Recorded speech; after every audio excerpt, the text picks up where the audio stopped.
taps, coffee brews, we're like, here we go. I'm the broken baker, chat's coming in slow. Lawyers pace, jury sits, the room hums alive. Leaning forward, screens glow, and this is where we thrive. We read this dream from raw and real. Chat's the heartbeat, loud and clear. Trials come and go, but we stay near. Crimes up, crimes down, you're always here.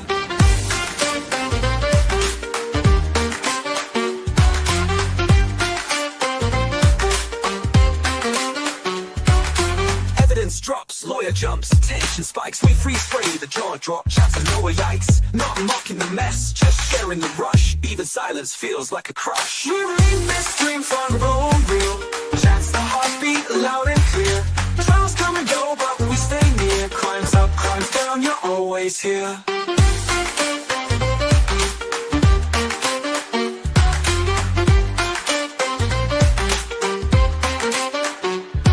So grab your mug. Don't be late, the baker's life will set it straight.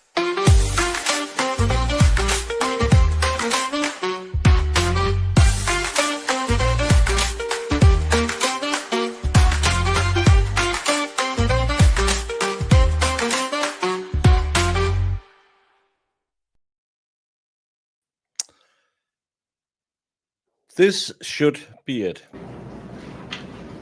Jury instructions has been read. Short break again. That 20-minute break turned into over an hour. Then she read the jury instructions, and then she said 10-minute break, and then we start jury instructions. They should have started 1 minute ago. I hope so.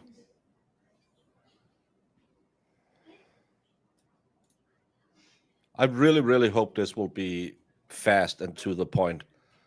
But I could see them talk for 2 hours about, well, reasonable, doubt that's reasonable, that could be perceived reasonable, maybe doubtish. Hey, Disco. You had the jury into the courtroom.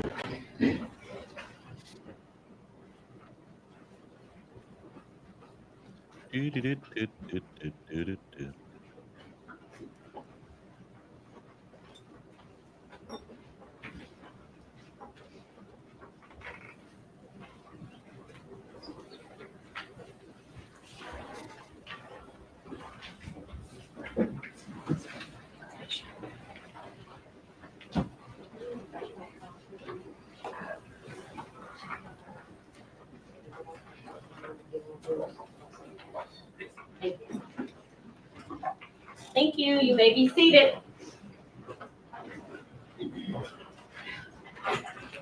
Does the state of Tennessee wish to make or give a closing argument? Yes, Your Honor. Go ahead, please.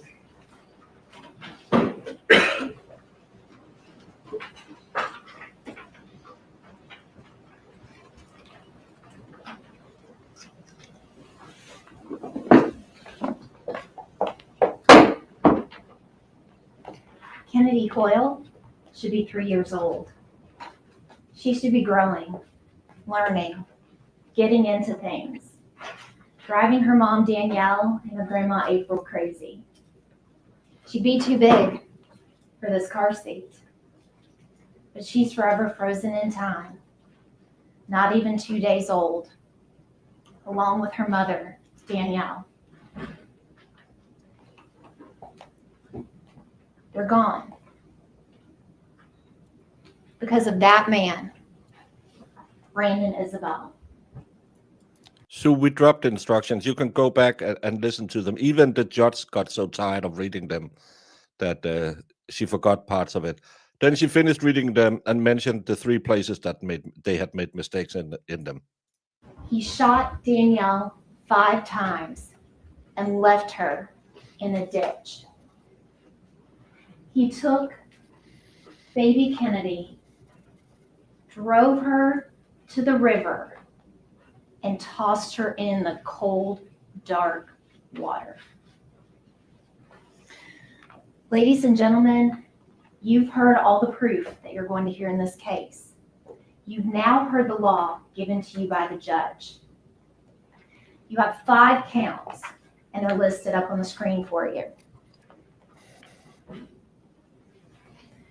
Now, you'll see in your jury instructions that there are lesser included offenses for each count. That is not a menu. You don't pick and choose. You have to start with the top charge. So in count 1, that'll be first-degree murder. Everyone has to agree that he's not guilty of first-degree murder before you move to a lesser count.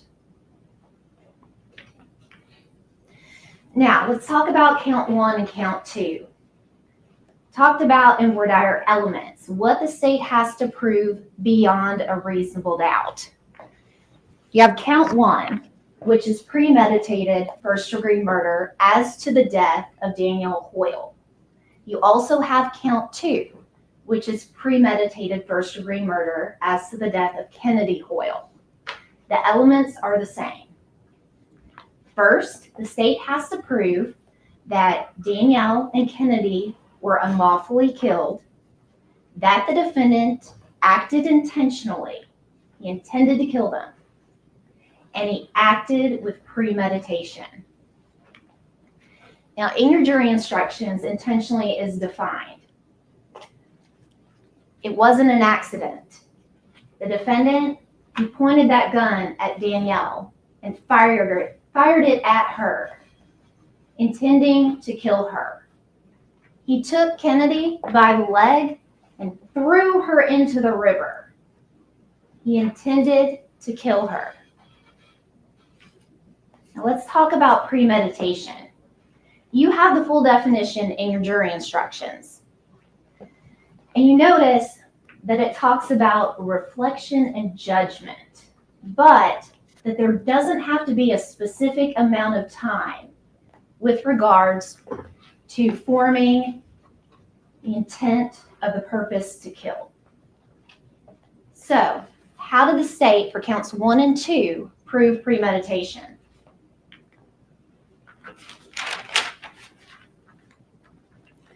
The planning.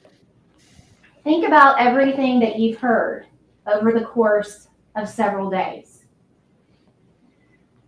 The defendant, he filed for divorce January 27th of 2022, mere days before he killed Danielle and Kennedy.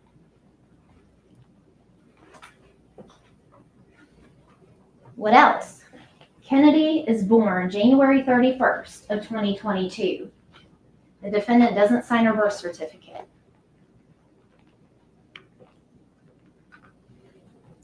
Then we move to January 30th of 2022. And you heard Special Agent Garner tell you that they went through the defendant's phone.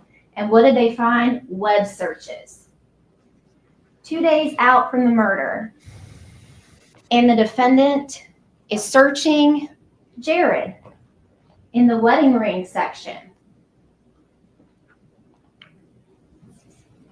And then he had some additional searches. Can all bullets be traced back to the exact gun that fired them? Can you tell what gun a bullet came from? Now let's move to February 1st of 2022. And you heard Special Agent Garner tell you that he was able to tell the defendant's movements throughout that day. And earlier that day, he's on Mart Road. And you heard Investigator Byers tell you that Mart Road is along Lakeview. And it's an easy turn to miss in the dark.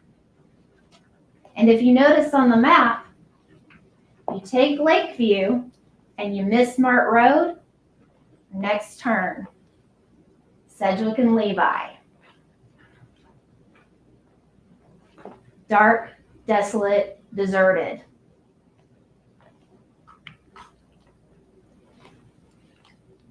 Now the defendant told... Not that I'm complaining. I think she's doing a good way of explaining it. But when she has a PowerPoint, maybe if they're up on the screen, Mr. Camera Guy, could we see her PowerPoint? because I think we're missing that. I'm a visual learner as well as an audio, so I learn best when I have a visual and I have listening to her while I can, because I get distracted easily. That's why I'm reading twit while I'm streaming. When I get bored, because I'll just start, if I don't entertain my brain while I'm listening. And we can see she's clicking on her computer, so she must have some kind of PowerPoint presentation. Come on now, I want to see it.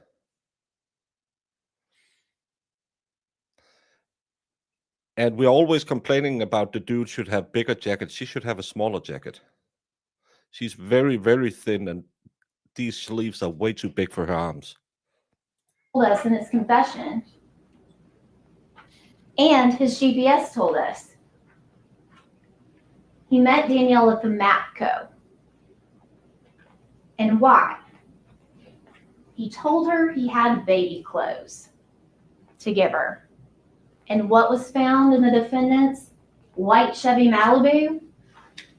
Baby clothes.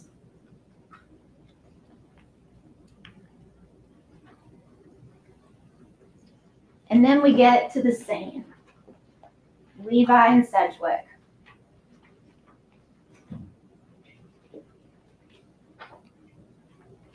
He gets Danielle to meet him at that MAPCO. He convinces her to drive down Levi and Sedgwick. No, it's not called ADD. It's just called that I need visual aids. I have no diseases. I'm so old that we didn't get tested, so I'm fine. Sedgwick. No lights. Dark. Quiet. Raining.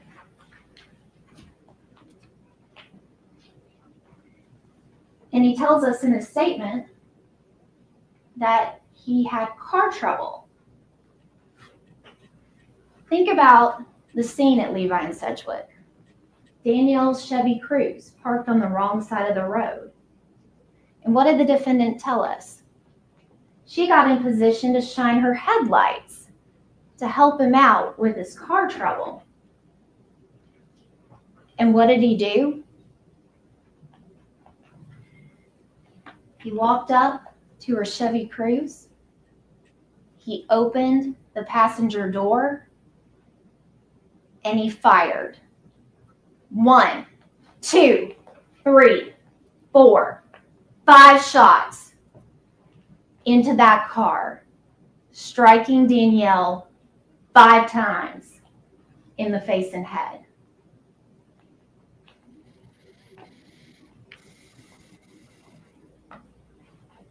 Premeditation.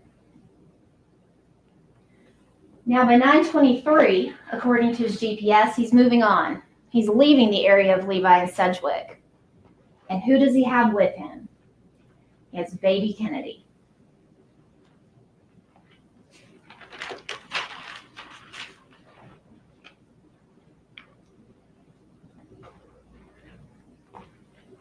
And while Kennedy's in the car, and he has left her mother dead in a ditch on the side of the road, he's covering his tracks.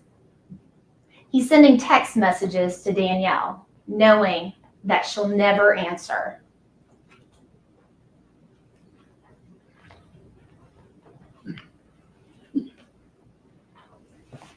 Now, he's been driving around for about an hour. Kennedy's been in the car. And he stops off at home to get out of his murder outfit, those Adidas slides, that windbreaker-like jacket, the black and the greenish blue. Takes the time to hang that jacket in the closet. Comes back out, gets back in his car, and what does he do?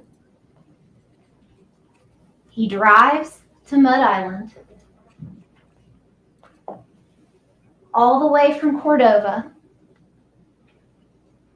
passing numerous exits, numerous houses, places. All that time, could have made a different choice. But he went, and he drove on Island Drive to get to Mud Island, to that boat ramp, and he took baby Kennedy by the leg and threw her into the Wolf River.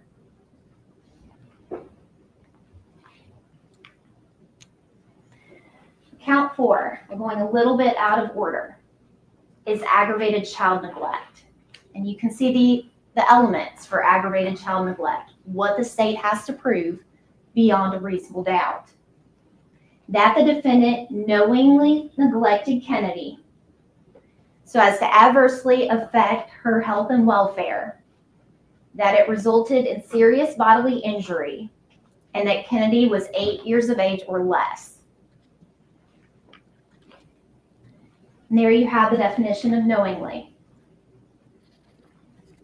as well as serious bodily injury, all defined in your jury instructions.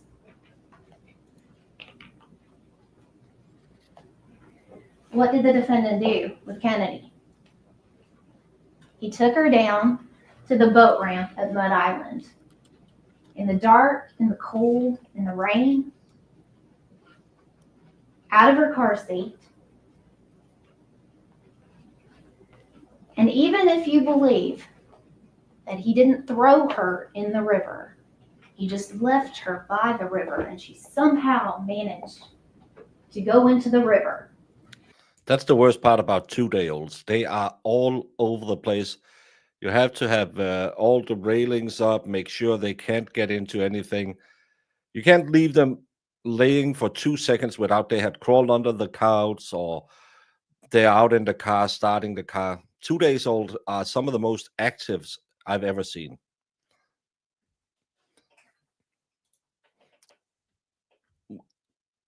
I kind of dig the vibe. He is still guilty of murder and perpetration of aggravated child neglect. Serious bodily injury or death. Adversely affect the health and welfare. He left her where she could fall into the river in the cold and the dark and the rain.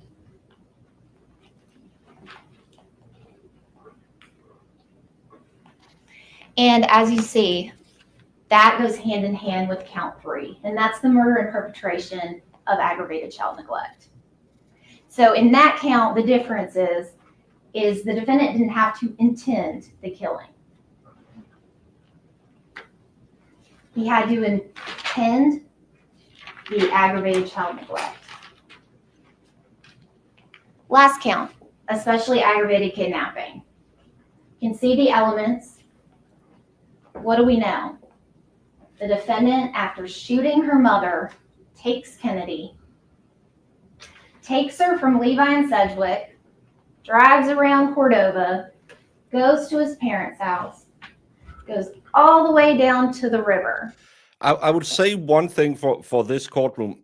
It probably has the best audio in almost any courtroom because it has plush carpets. Every surface has some sound dampening, so we don't get the massive echoes. It's really easy to handle audio in this room. They just put up the microphones like they were drinking Malort for 5 days before they decided where to do it. But the audio has been perfect because there's so much sound dampening.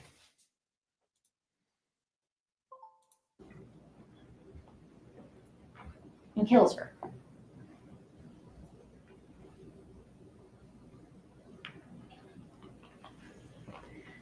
The state has to prove identity. How do we know that the defendant, Brandon Isabelle, is responsible for each and every one of these crimes? He told us. You listened to his interview with police. He told us. He told us exactly what he did. We have the GPS that Special Agent Garner went through methodically, telling us all the points of where he was located throughout that day and night. His phone, a silent witness to those murders. The text messages. And you'll have those text messages between the defendant and Artesia. They're going back and forth throughout the night. And why is that? Is it because they're in two different locations? They're not together? And there's the shell casings. The defendant, he told us he shot Danielle with his 9mm. What do we find? 9mm shell casings in the passenger seat of Danielle's car, 2 in front of her car, and a loaded 9mm magazine in the defendant's white Chevy Malibu in the center console. And he told us what he did with Kennedy. That he took her to the boat ramp, took her by the leg, and threw her into the river. And what did he say in his statement? It didn't go as far as the gun. And what did officers find on that boat ramp? Kennedy's baby cap.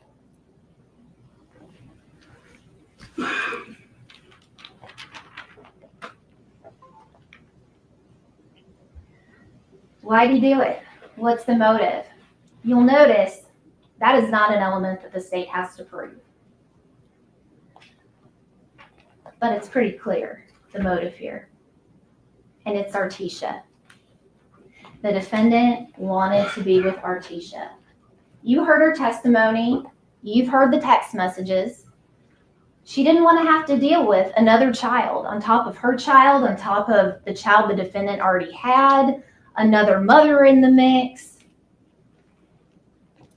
And so he came up with this plan.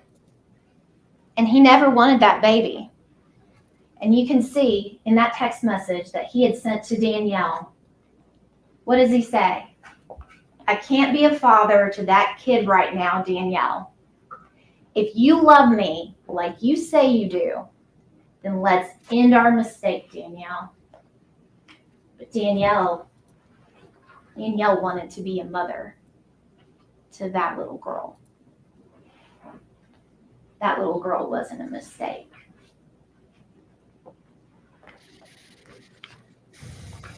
Now let's fast forward to January 30th of 2022. You heard the text messages between Artesia and the defendant. And this is in the late night of January 30th. What we know is that Danielle's already at the hospital and she's in labor, about to give birth to baby Kennedy. And what is the defendant texting? He's texting to wifey, Artesia, I love you. Baby, say it back. You doing this to me in a time like this. And what does Artesia respond? Tell her have a safe delivery. I'll talk to you when y'all get the results.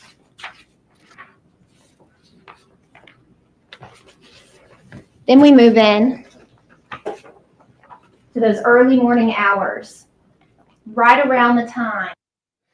No, you're just drunk, Marissa. That's why it sounds backwards. She started, defense goes, then she goes again. That Danielle is giving birth to Kennedy. And what is the defendant doing? He's still texting Artesia. He's still sending her messages over and over again. And what is Artesia's response? I'm going to make this simple. If it's yours, build that bond. Yes. She killed the baby first, and then she went back to put up the motive. To know her as a woman because she loves you as well. I won't need no response. Silence will answer that for me. If it's not, we still need space to take this relationship slow. She's slipping away. His perfect woman is slipping away. And what does he do? While his baby has just been born, he's still sending text message novels to Artesia, professing his love.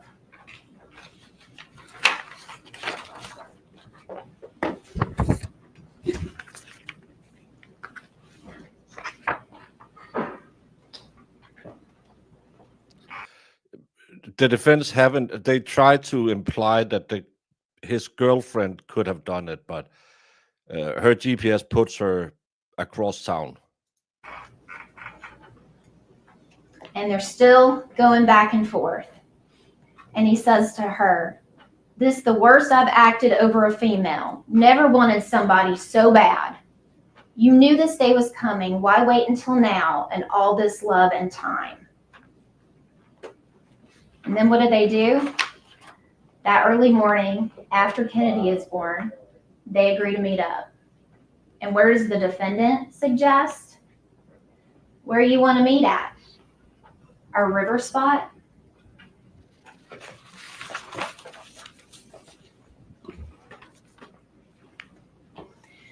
Now we're at February 1st of 2022. 7:58, the defendant gets back to his home on Lathbury. Then he's gone again at 8:05. And he's dressed to kill.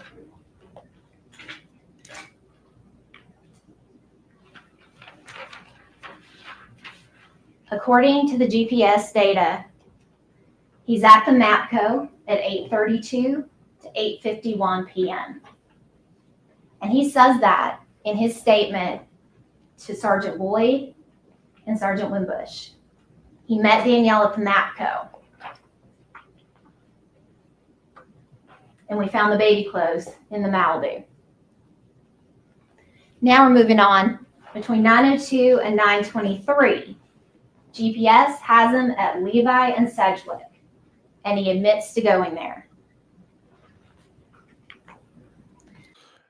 No, he did it to be able to be with his other girlfriend who was mad at him for having another baby, because remember, they started banging when she was pregnant.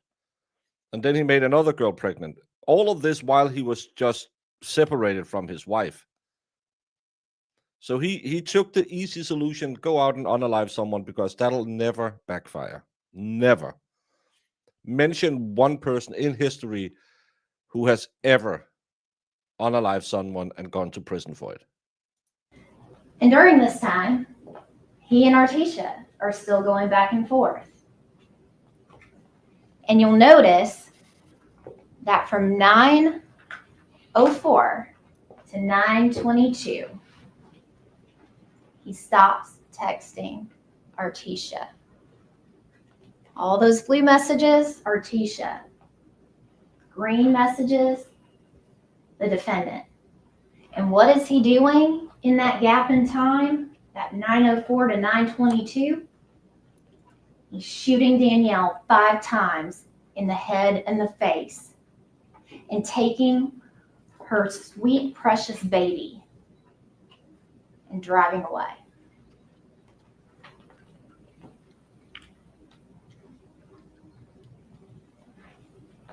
You see what's left behind.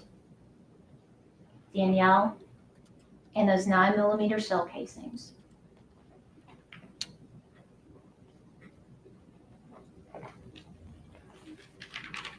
And he drags her, and he tells us how he drags her out of that vehicle by the shirt.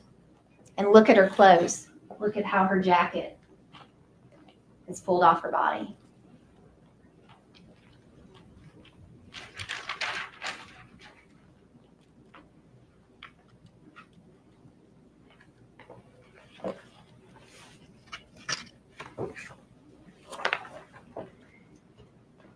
He killed Danielle. He left her in a ditch. He's driving around with Kennedy in his seat. He's texting with Artesia, and he takes the time to put in a food order. Cheeseburger, no onions, blue Kool-Aid. And what did Artesia tell us? That she stopped by Dixie Queen that night. And what did we find in her car? Looks a bit like a blue Kool-Aid.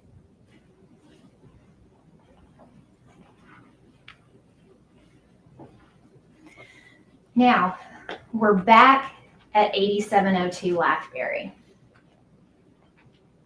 Gets there at 10:24. You can see what he's wearing. You see those Adidas slides, those black socks.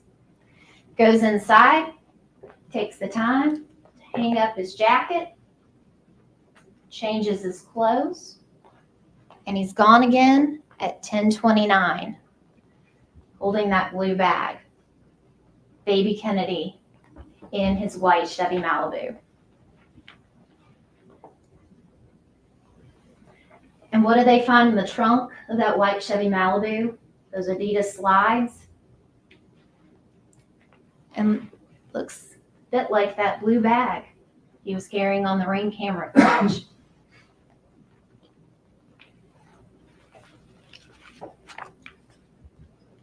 Where's he headed? Island Drive. And how do we know that that's the defendant? You heard Lieutenant Stanley testify that they had license plate reader hits on his tag going over the A.W. Willis Bridge. They were able to look back at camera footage from the Real-Time Crime Center, and they see that white Chevy Malibu driving up and down Island Drive. 10:59 to 11:20.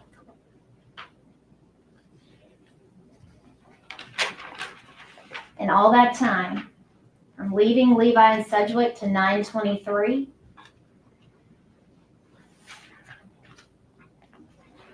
all the way to Island Drive, could have made a different choice.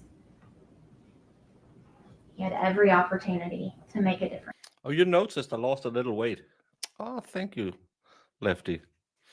I've heard that about your type of people, that you notice haircuts and stuff like that. Choice.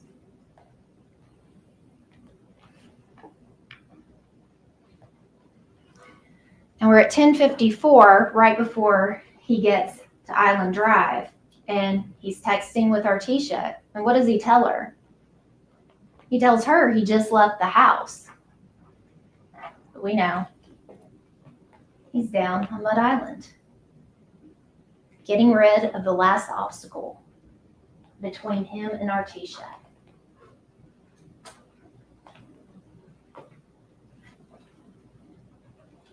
And at 11:13, right before he takes baby Kennedy and throws her into the river, he wants to know when Artesia's going to be around.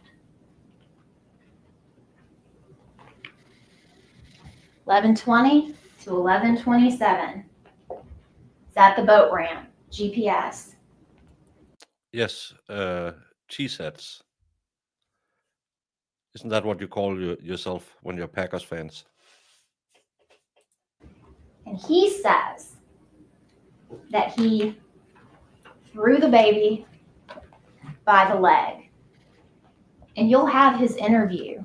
Notice that Sergeant Wimbush, he says he threw the baby by the arm, and it's the defendant that corrects him and says by the leg. Sergeant Boyd asks, how far into the water did you throw her? And his response, it wasn't far. It didn't go as far as the gun.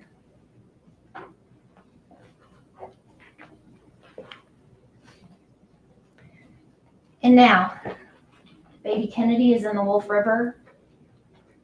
Danielle is in a muddy ditch on Levi and Sedgwick. being discovered by Officer Sutton. And what's the defendant doing? He's at Walgreens, buying stuffed animals, roses for Artesia. And writing a card professing his love and talking about raising Kennedy, who he knows he just threw in the Wolf River. And how do we know? Because we have video. We have GPS. And the defendant told us.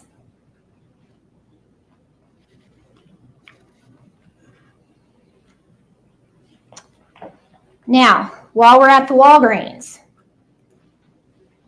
what's going on?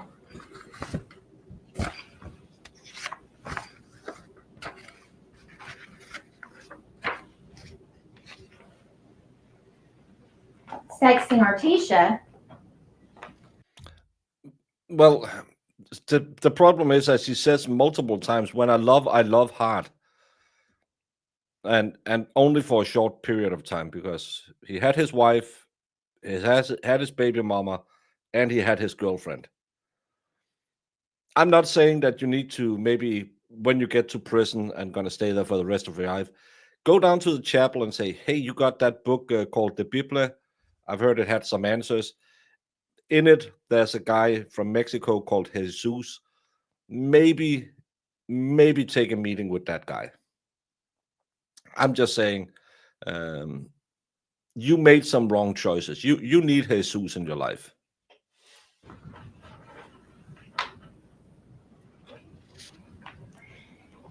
And what did she say? She said he shared his location, which wasn't normal for them. And she called him out on it in the text messages. And where did she say that location was? Walgreens. Is he trying to set up his alibi? Because he's also out there in the parking lot, and you can see it in the video, sits there for a while. And what's happening? Prior to arriving at Walgreens, he's sending text messages, once again, to Danielle. 11:39. Show me Kennedy. I'm going to take her tomorrow. After not half an hour before throwing that baby into the Wolf River. 12:02. Give her a kiss for me. Just miss her. That's all. Love y'all.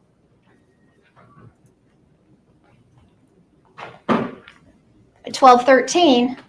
Sends Artesia another text. Now he's on the way to Walmart. And what does he tell Artesia? I want to cuddle tonight. I want to cuddle slept tonight with you in a week.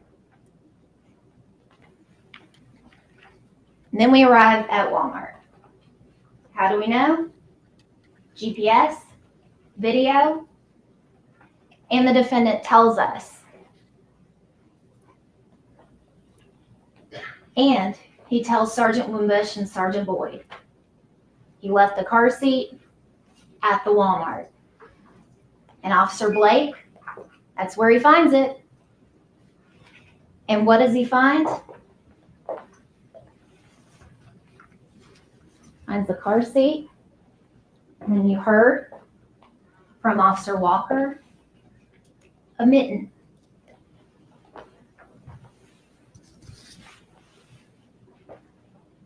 A matching set. The riverbank and Walmart. It's not a movie, but damn, that was a strong visual. Wrap it up now. That's a strong visual to send the jury home with.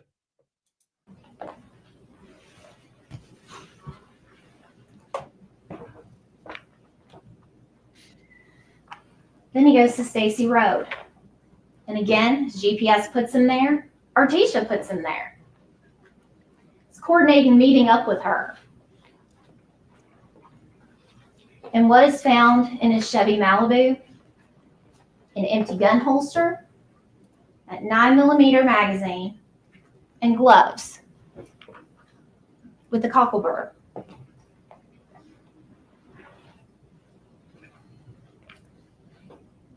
And then by 1:07 a.m., he and Artesia are back at his house at Lathbury.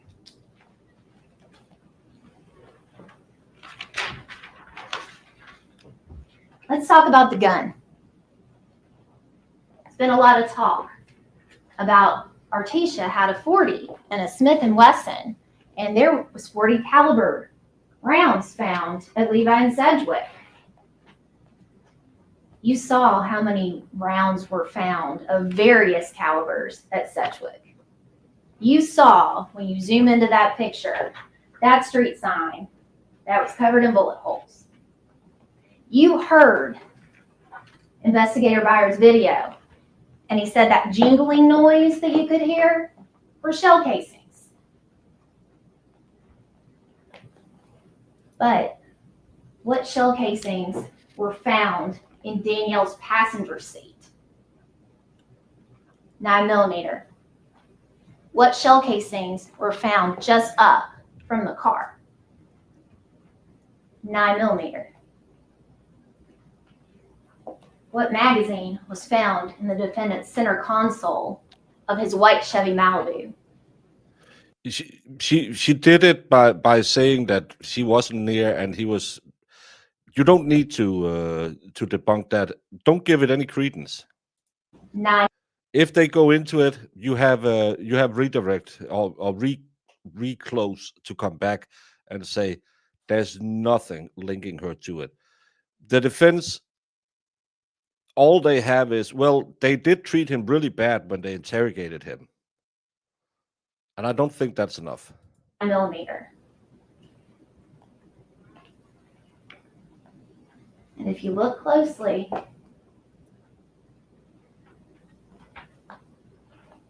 from in front of the Chevy Cruze, Hornady, shell casing. In the passenger side of Danielle's vehicle, Hornady 9mm shell casing. And in the defendant's car, live rounds, Hornady 9mm.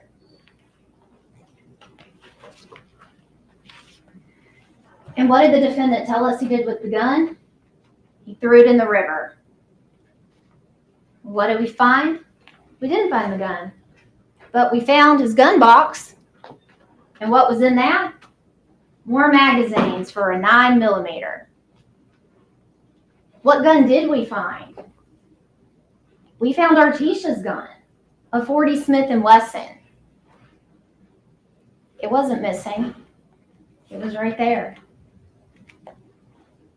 Sorry, we don't have the Second Amendment. Is 40 and 9 the same size?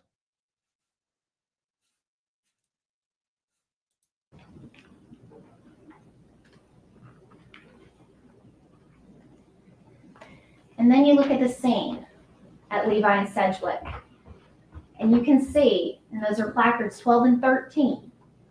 No, but it's just they have been talking so much about that 140 they found. So I thought maybe it's just because it's a brand name they call it a 40. Kind of like an OE. I drank 40s when I was in America. Well, John, I'm just saying it's not the size, it's the velocity of the bullet. Those are those two shell casings from a 9mm in their Hornady brand. And what did the defendant tell us in his statement about what happened? After he shot Danielle, the car rolled. They weren't bad. Cold is good. You can see a pile of glass fairly close to those 9mm shell casings. And you can see Danielle's car in the distance. as if it rolled. Now, at one point, the defendant tells investigators, Yes, I got it with a Reese paperback from had there. some time to reflect. Oh, Danielle was an accident. Ladies and gentlemen, you heard Dr. Collier. Danielle was shot 5 times. In the head and in the face. This was not an accident. This was a premeditated execution. Then we have the DNA, the Adidas slide, seen on the defendant that night in that Ring camera video, found in the trunk of his white Chevy Malibu. And what did he tell officers about that during the interview? He said that Danielle's blood would be on the slides. He even specified which one, Finally. the left. And which one had Danielle's DNA, according to Agent Walzak? The left. And then he sits through that interview the entire time wearing those white socks with Danielle's blood on them. And you saw that he had a pair of black socks over them. And that blood had seeped through. It wasn't his feet he should have been double backing. If he double backed something else, it would have kept him out of a lot of trouble. To those white socks. But Officer Carlisle found them. They went to the TBI to be tested, and once again, Danielle's blood on those socks that were on the defendant's feet.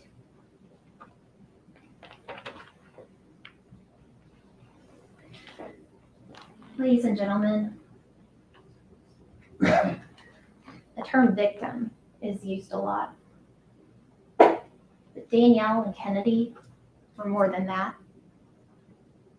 Danielle was a mom. She was 27 years old. She was a girl mom. She had 9-year-old Jariah and her new baby, Kennedy. And then there's Kennedy, who will forever be, frozen in time, less than 2 days old, never getting the chance to grow up. Danielle's mistake was getting involved with that man.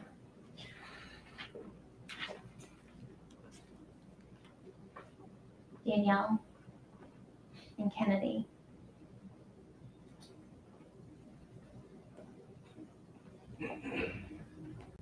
They'll never do so many things. And it's because of what the defendant, Brandon Isabelle, did. Ladies and gentlemen, the state asks that you find the defendant guilty of every single charge of the indictment. Thank you.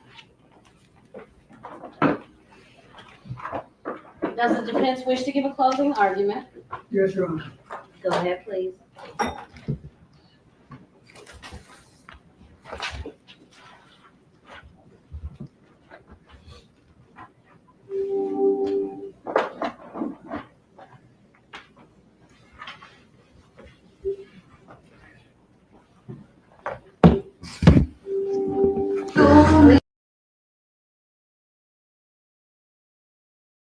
At least put Sue from Boston up there, because Father Time is now going to talk for 45 minutes and say 7 words.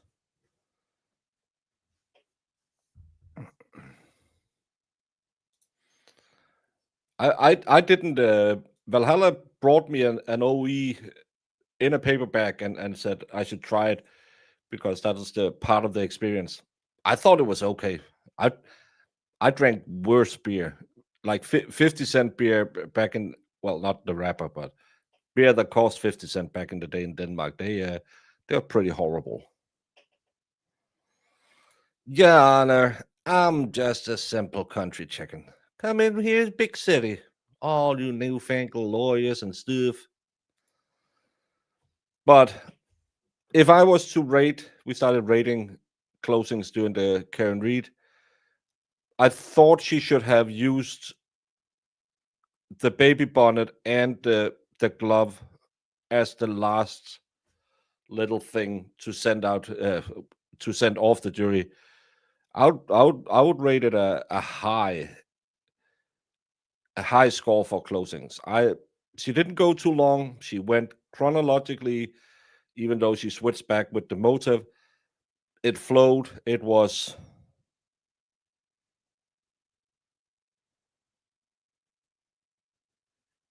just about 45 minutes, which I'm always saying is my maximum that I can concentrate. I would 8.5. I would probably go a little bit higher. I don't know how an A minus is. It isn't perfect. It isn't an A plus. There's stuff you could change, but I would put her high. This was a good closing. Not too exaggerated, not too weird, but I just wish she had shown that glove and that hat because it's such a strong visual. No, but it's really important to show it to the jury because the jury has to go out there and find him guilty. Well, I heard from a certain lady I know that 45 minutes is what she calls a years of quickies. Playing music.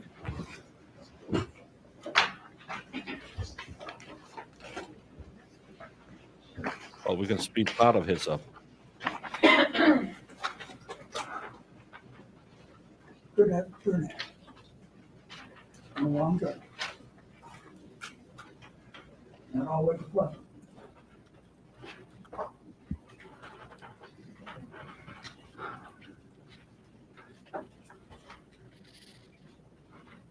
Council laid out a lot of facts.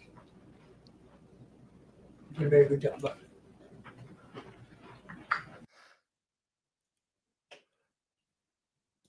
Did he need to plasticize to get into the mood?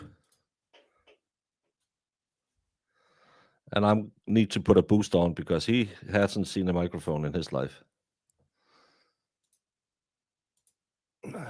Let's give it a halfway up. Maybe we can hear him now. But I want to ask you this, and I think this is where your concentration would be, particularly to count on two, which are the premeditated murder charges. And that is whether these acts were premeditated. That's the difference between first degree and second degree murder. To be premeditated, and that's one of the elements that the state has to prove beyond a reasonable doubt.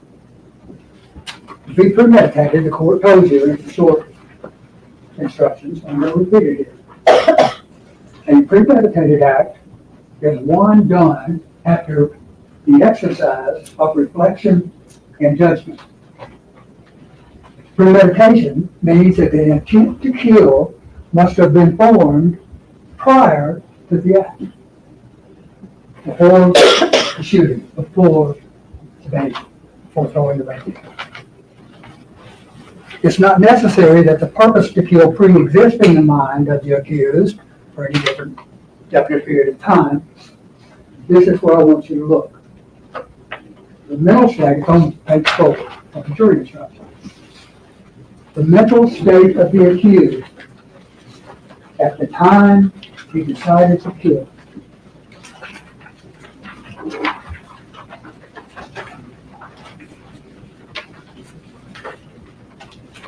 Midway of the page.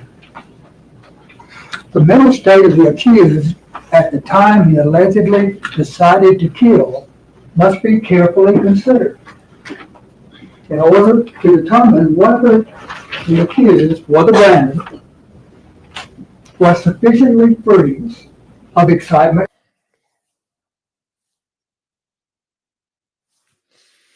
You're going with he didn't intend to do it. His mental state wasn't that he wanted to do it. It just happened.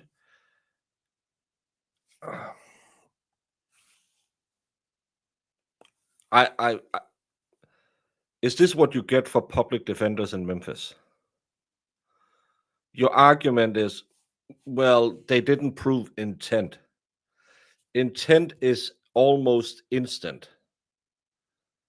We have seen this in a lot of cases. But just think about this. Without telling anyone, you tell your baby mama to meet you in a dark, wooded area where she gets 5 new holes in her, and you take the baby. You never ever tell anyone about it, but you didn't have intent. That's is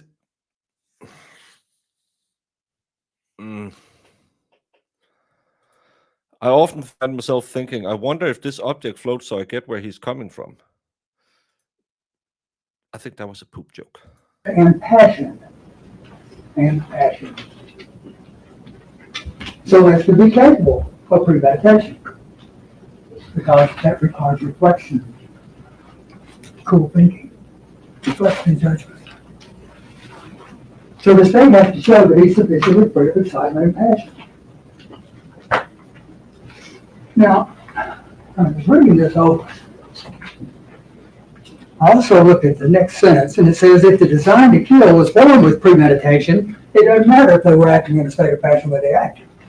Well, I ask you this. Is there any evidence anywhere that you've heard throughout this entire proceeding that Brandon was thinking about taking the lives of Danielle or that baby? He brought the gun. He got them to a dark place. He shot them. Yes, that's thinking about it. Oh, it's still started hers. There's no plan that he was going to kill that child or anything else. He drove around with the kid in the car for a long time. I'm sorry. Someone said we should go back and watch why you shouldn't give Descara, whatever his name was, the DP. That was more reasonable than this argument. He didn't plan to do it. He drove around with the kid in the car for a long time. Intent is almost instant. The instant where he thinks, no, I'm going to drive to Mud River or Mudbank Hill or whatever the place is, take it out and just leave it by the river, and you form intent. You pull out the pew, points it at her, and press the trigger. That's intent. You don't have to have it written down on a cocktail napkin. Jeebus. He did know the kid was in the car, I believe, because didn't we see they had some conversation? I believe they had a conversation about, because she was saying, I'm going to the hospital. And then he said, let's meet up at this place. So he lured her to the place as well. Why? What in the world? What drove the people back?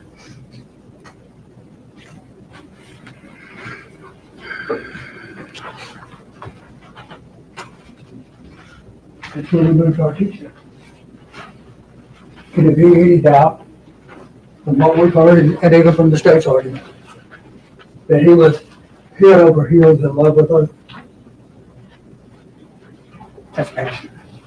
Head over heels in love with her. And what would she do? How would she, let's look at this situation. What we've got is Brandon and Artisha, and they're a hot couple.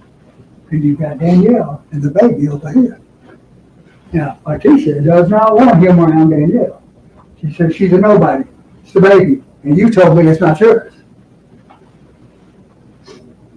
She wants him for herself. And she even says in her statement, she's a narcissist. She wants him to herself. And I respectfully say, to me, and I hope to you, if she manipulated him, she tortured him, his love. And I'll tell you why I say that. And she pushed him. She drove him. So she wanted more than anything in the world, right here along with her. He loved her. You can't reason with love. You just can't.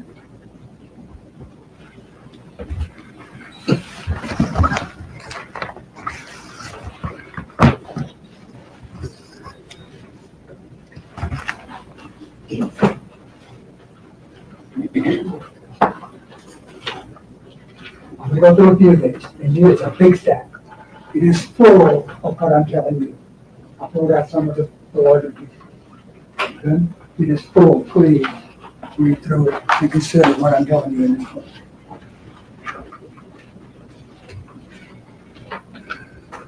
On the 30th, at almost midnight,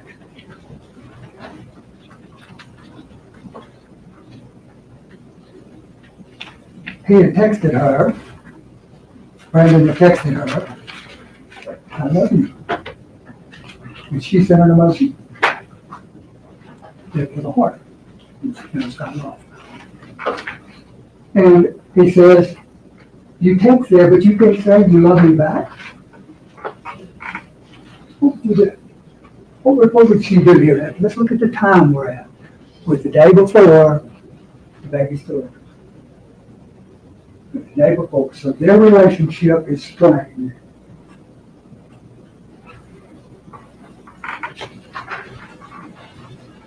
And he's going to the hospital. And she just says, when he says, "You can't say you love me back," she just says, "Get there safely to the hospital. Get there safely." Wow. Good night. Tell me, he says, "You're doing this to me at a time like this. To have a safe delivery. I'll talk to you when y'all get the results." What results is he talking about? The DNA. The DNA results. Because Brandon's told her. Sue, can you make a transcript of this? Because I'll just find. Did he just confuse Atisha with the victim and believe that he was texting the victim going to the hospital and he wanted her to say "I love you"? Or did I get that completely wrong?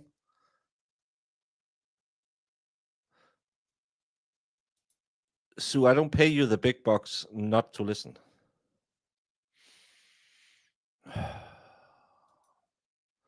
Did he know? I just thought that he talked about the hospital and I can't hear shit. All this time. I don't understand people who has any dialect. Accents are weird. Yeah, it is. She's wanting to know what the results are going to be. I'll talk to you when you get the results. But she does so.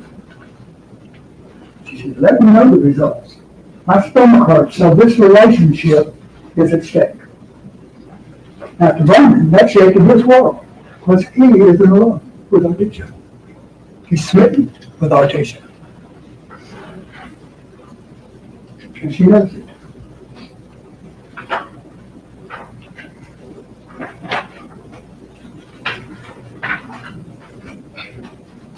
And so he texts her and says, "Look, you want this or not? You want to be with me or no?" And her response is no or not. I think she's going to be in the way.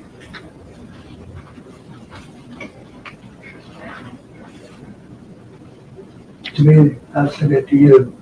That's an important statement there on page 11.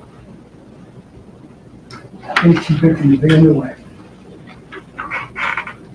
What's she getting at? I'm not saying it. What's she getting at?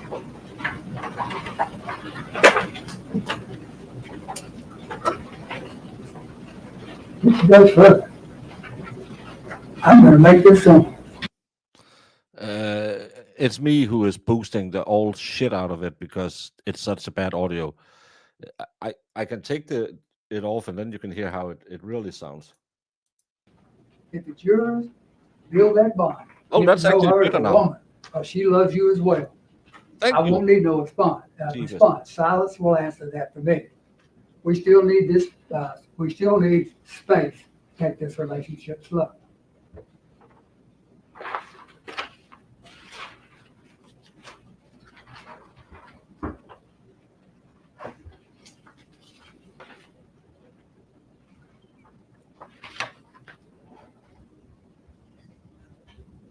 And talking about the birth certificate, sign it, it's yours. If it's yours, sign. Don't call me. Don't call me if it's yours. That's what she's saying. What does it have to do with him putting 5 rounds in her head? She says, I don't want anything to do with your whore and your whore child. That's what she's saying. She's not saying, go blast her, which would only make her accessory to murder. And again, he chose to pull out a pew-pew, point it at her, click, click, click, click, click, go grab the baby, take the baby, drive around with the baby, drop it in the river or at the river or wherever he dropped it, and discard the evidence and try to hide by texting her later. That doesn't change anything with premeditation that he had a fight with his girlfriend. Because he wasn't fighting with his girlfriend that day. They were actually meeting up. Remember that? All of this is 2 days before. That day, they were meeting and he was going over to sleep under her.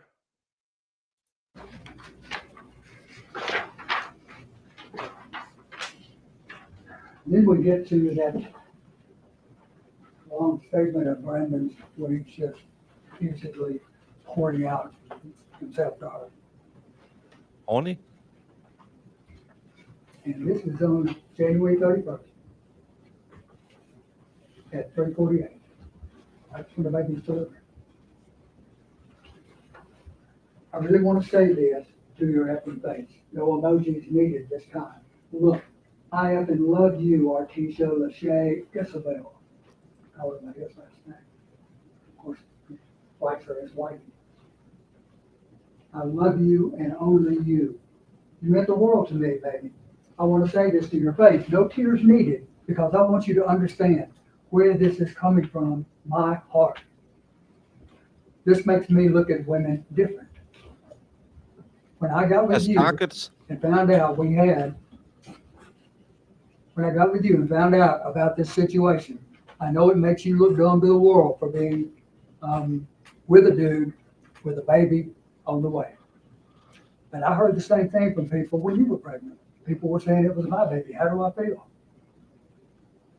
Why am I with someone else's baby mama having sex, etc.? But I tuned it out because I knew what I wanted eventually. It took me a long time to make the move, but that's only because I know how my heart is, as you have clearly seen twice. When I love hard, and it breaks me down to let somebody that's my world leave me. I visioned it long before us. I visioned it being us 5 together. And I respectfully submit to you what he's talking about, him and Artisha's child, Aaliyah, Kingston, his one child, and the baby. Like I've talked, 5 of us together, and I've talked to Denisha about it, Kingston being the oldest and the brother to protect his 2 little sisters. Me and Kingston being the men of the house to protect our 3 queens. Me and Kingston will forever have y'all. I will continue to teach him to be a gentleman, to hold doors for women, what side of the sidewalk to walk on, etc. Us 5, nothing can defeat us. I'll have either full custody of Kingston or joint, so there won't be any he can't come around. She'll have to deal with it, but that's how. She'll have to deal with it. how I have. But that's nothing I have to explain to her. She might have my son because of court rights. And Danielle, time will tell. This is on the first. Time will tell, but if you're willing to talk to her, like you say you are, then maybe that'll be a good start to something special for us and for the baby. I would say, talk to Danielle. She might be reasonable. Maria, I wouldn't advise anybody to talk to her. And as I sat there, I thought about all this.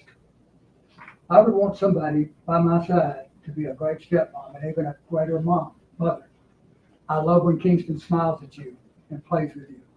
It warms my heart. My dad even asked me that before. You like that, don't you? I said, yes. You know, Cosgrove is still on 2 of the charges against Aiden, I believe. I can't survive another litigator like this. Hope you can look at the baby like that. I want to be able to call you later down the line and say, while he's at work, check on you, and you say, oh, no, babe, me and the girls are just going shopping, or me and the kids just ran to Walmart or something.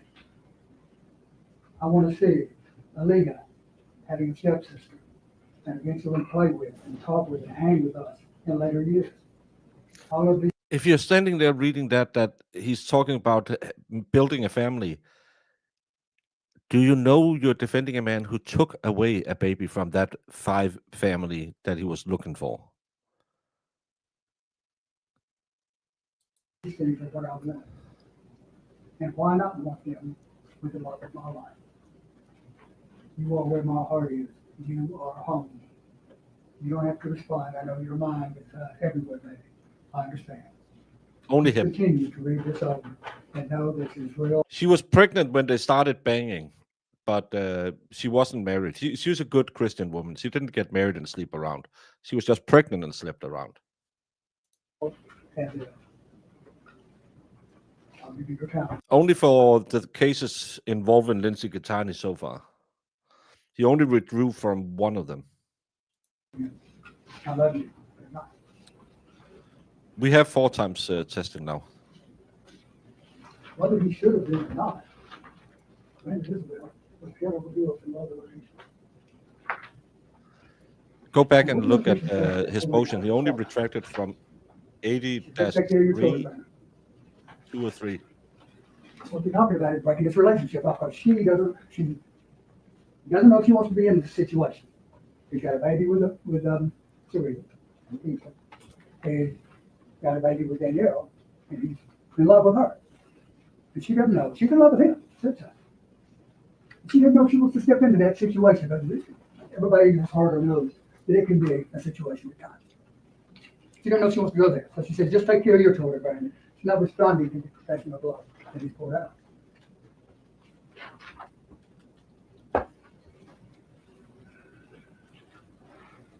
She says, don't want to look any dumber. I got my answer. I don't hate you, but that's the man you are. And thank you for the journey. And I pray for this. And it gets worse and worse for a reason. Love isn't my best favor. I just hope everything works out for y'all. So she's playing now. I would go back and look at the new ones if anyone had shared them anywhere in my mod team. Oh yeah. You weren't yelling at me, Marissa. It was, oh, sorry, caps. Everything will work out for y'all. It'll be okay. Knowing that he is in love with her. And yeah, she's a good woman. And she can help you through a lot. Just give her a chance. For me, this is my last message. He can go, what do you mean, the man I am? What's that? You do all the time. Sure, baby? But can you please leave me alone? Please leave me alone. And she keeps writing. Thank you, man. What's her full name?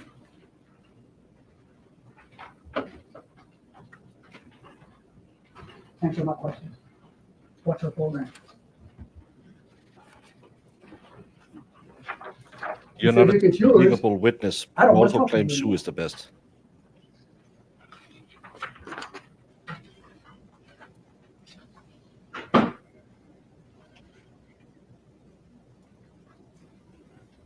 Well, then don't yell at me for not reading them.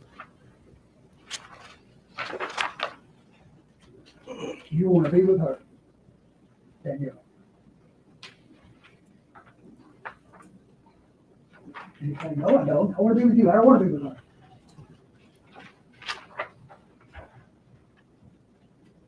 And she goes with the kind of reverse psychology again.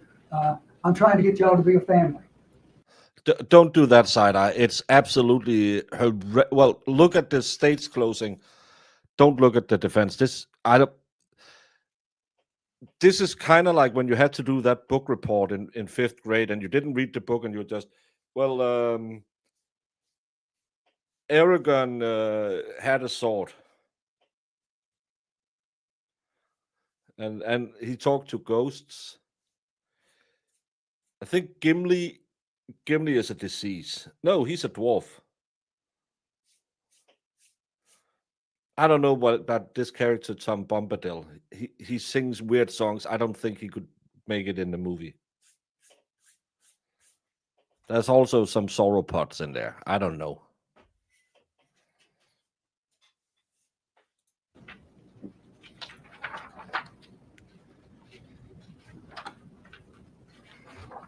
Y'all work it out.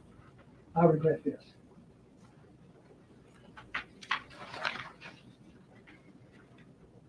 You don't have to come back and get nothing. Delete my mom's number, just everything. Pictures, burn it. All.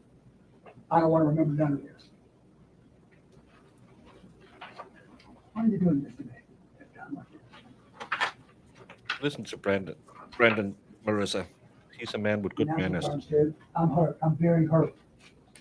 I just want to cry and be held.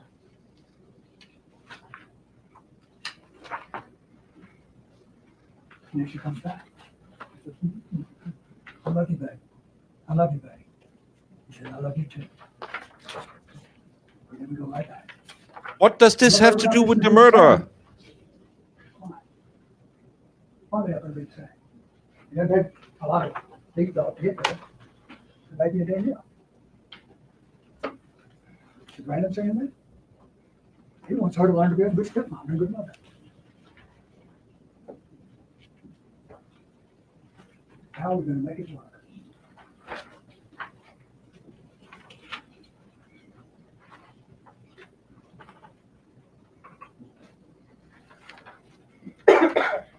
I'm trying my best. This is her wife. I'm trying my best in this situation, talking to her like I'm supposed to feel about my so-called man in the hospital hours. I hate this for me. But this ain't doing nothing but building a wall. You expect me to be loving in a situation like this? I'm all over the place. And t-shirt. This is where you get hospital. And she's right away. On the very first. And she tells him, I've been trying to prepare, but I wasn't fully prepared for this situation. I'm sorry. I'm selfish. And then she tells him about the paternity tests. I want those paternity tests. We'll talk after the paternity tests. DNA, I'll go by and bring it to you. The little Walgreens, which we've done about the DNA test. You swab her, you swab the baby, and get it back to me. I just don't want you getting too close to her. Even if she's not yours. And again, what's her last name? What's her last name?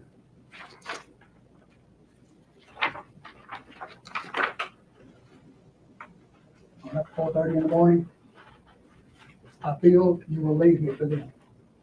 Our relationship is at stake, even on mine. And she starts, you don't intend to leave her, do you? You don't intend to leave her.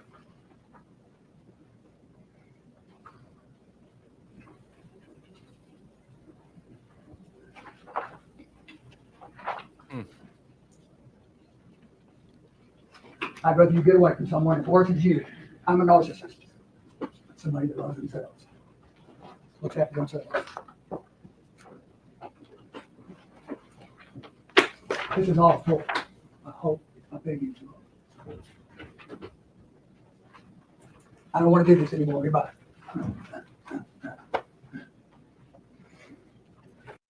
What was that noise?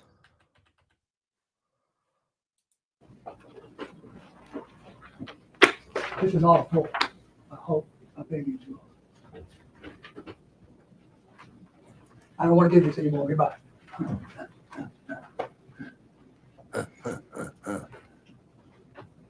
You claimed all this time you want me and miss me, and then you push me back like this. I've never been hurt in my life like this. We don't need to even be or even deal with each other. Thanks. Be good. 1 second. I'm going to do the next.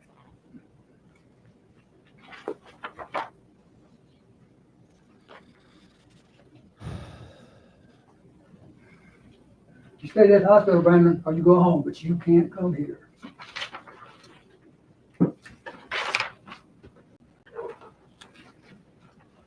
We just can't be together. I'm sorry. It's like you making this situation heavy on me.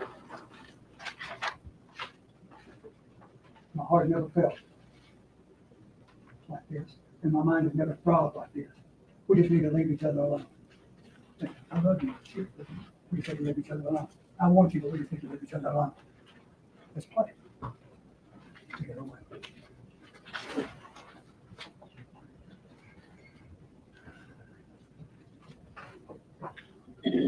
I'd rather be alone. That's how I've been lately. And on, and on, and on.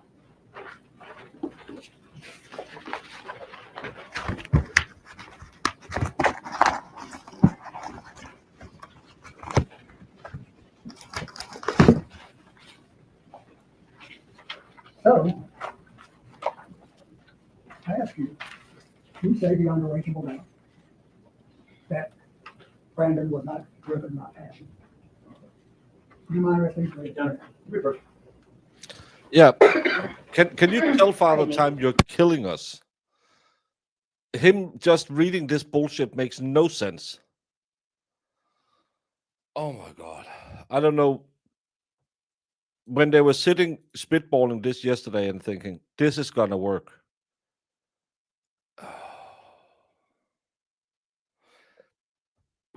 Crispy, I think yes that he can convince the jury that this guy, because remember he was under 26 years old, so he has no mental capacity of his own.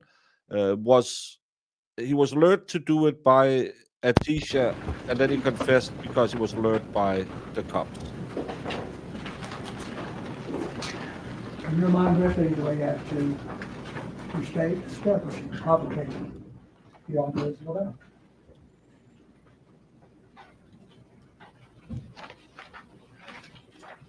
Teachers, get away from Danielle. Or your baby isn't here. Get a test. Don't come back to me till it's done. It's yours. I'm not talking to you anymore.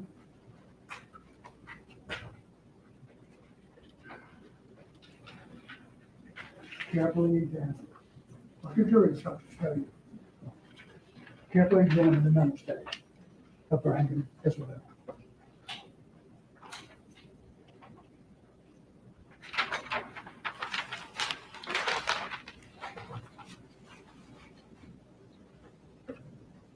Regarding count 5,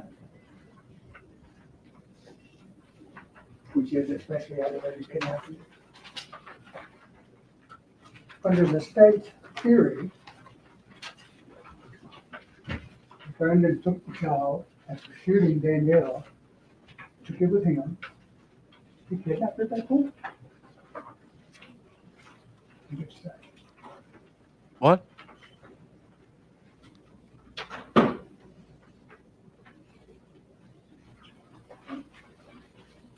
Here's what the jury instructions today say. Unless you find beyond a reasonable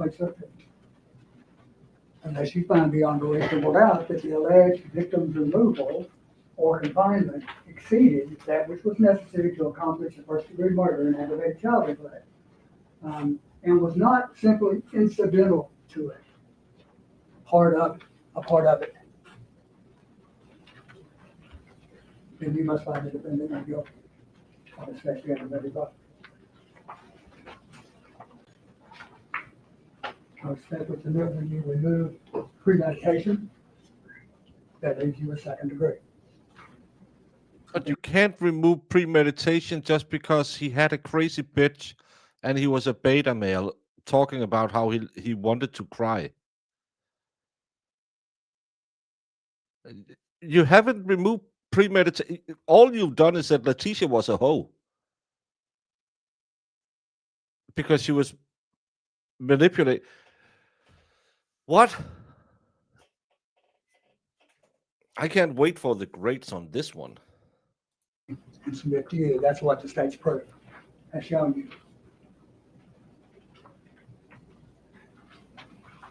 And read the verdict. Read the verdict. Actually, he's a good guy because he found this kid in the backseat. The mom was deceased and he took care of the kid. Isn't that worthy of at least some leniency by the jury? Should he just have left that kid out there? So it's not kidnapping, it's actually saving the kid. You have to be unanimous. That's true.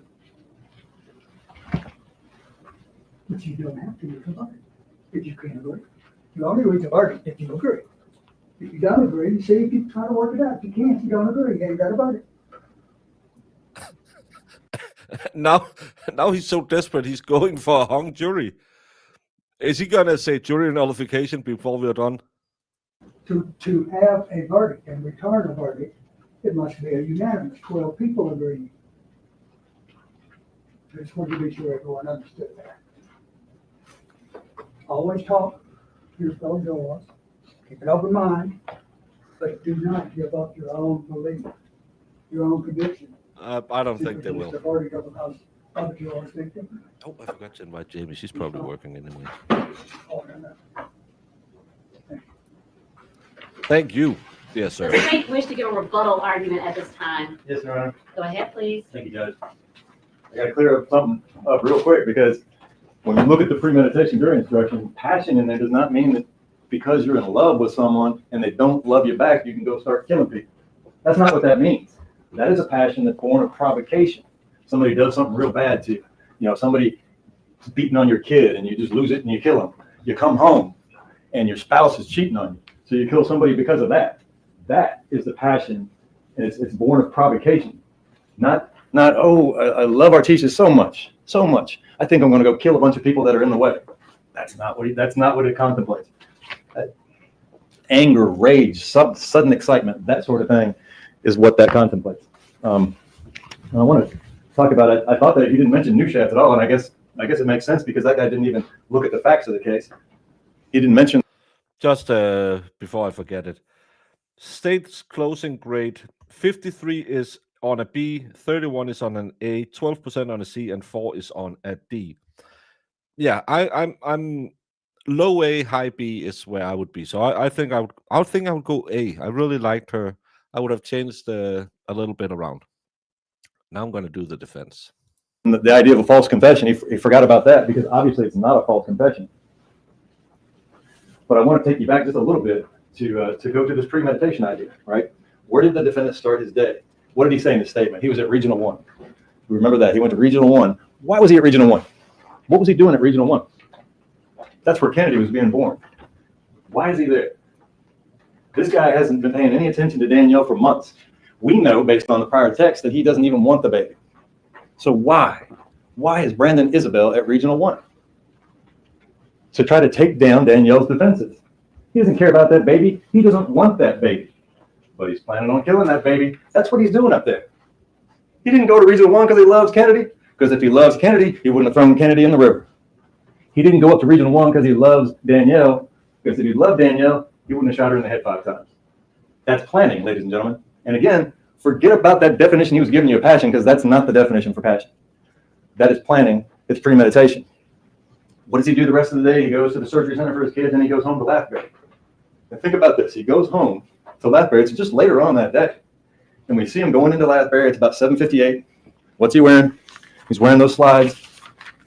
He comes right back out of Lathbury, and he has done what? He's done what? He has lured Danielle to the map code. His heart isn't just filled with love for Artesia. He wants to kill Danielle. That's why he lures her to the MAPCO. Long time goes by. He drives all the way to MAPCO, and we have his GPS taking him all the way to MAPCO. What else do we have? We have text messages between him and Artesia. And what's Artesia saying? Who can blame Artesia for not wanting to be with the guy that's having a baby with another woman? That's kind of normal, right? But is she texting him going, yeah, kill, kill, kill. You're not going to have me unless you wipe out these people. No, she's just texting normal things. They're planning on going out to have dinner in those texts. She went and bought him food from Dixie Queen. There's none of that kind of madness right there. They're just having normal conversations. It's up, it's down, it's in. You know, they're on the rocks. Seems like maybe a toxic relationship, but she's not inspiring him or encouraging him to kill anybody. I mean, we know he's on the scene. He gets her, and think about his statement too. And his statement is corroborated by all the proof, but he lures her to the scene at Levi and Sedgwick, right? What's going on there? It's a dark scene. We know he already cased the place because he went to Mart Road earlier in the day. That day, he went to Mart Road. Mart Road is just like Levi and Sedgwick, is right next to Levi and Sedgwick. And he lures her out there, says his car's messing up. His car's not messing up. He gets her out there, and he's got his gun with him. He has his 9mm gun with him. Why? Why in the world would he lure Danielle out and bring his gun with him? That's weird. Again, not that, but I would say like, what's the guy from the Chandler Helderson case? That's none of your business. As I understand it, Tennessee is a concealed carry constitutional right state. So if he wanted to have all his guns with him, that's a shitty argument in a state where a lot of people are wearing guns all the time. Seems like maybe he had a plan to kill Danielle. And he gets her out there, and he shoots her 5 times. 5 times in the head. No, we can just skip that one. He shoots her 5 times in the head. Car rolls back. It's pretty obvious he's the one that shot her, right? They didn't even argue against that. 9mm, Hand-A-Day rounds, laying on the ground, pile of glass, car rolls back, just like he said. Remember, he's the first one that said that. He's the first one that said he used 9mm. He's the first one that said he shot her, and the car rolls back 20, 30 feet. What does he say he does? What does he say he does? He pulls Danielle out of the car. Smitty. Pulls her body out. What kind of passion is that? That's just, he's just trying to get rid of the body, right? He grabs Kennedy and does what? Puts her in his car. Is that okay? What's that? That's kidnapping. He had no right to take Kennedy and put her in his car after he killed the mother. It's not passion, that's planning. That's planning. He brought the bullets with him, he brought the gun with him, and he aimed it right at her head, and he fired it 5 times. That's premeditation. It's premeditation. Now, the inspiration is Artesia. He's worried about losing Artesia. That's why he killed her, but it's not because of some passion. He planned it. He planned it for days. What is it? What happened? How about the Google search, right? He's searching on Google about whether or not shell casings can be traced back to a gun. Was it a passionate Google search? No. He sat there and he typed in the words, and he searched, and he found out, probably, yeah, they can trace guns back to bullets. And what does he do with the gun? He throws the gun away. Passion? No, that's planning. That's planning to get away with the murder. But what does he do with the baby? What does he do with baby Kennedy?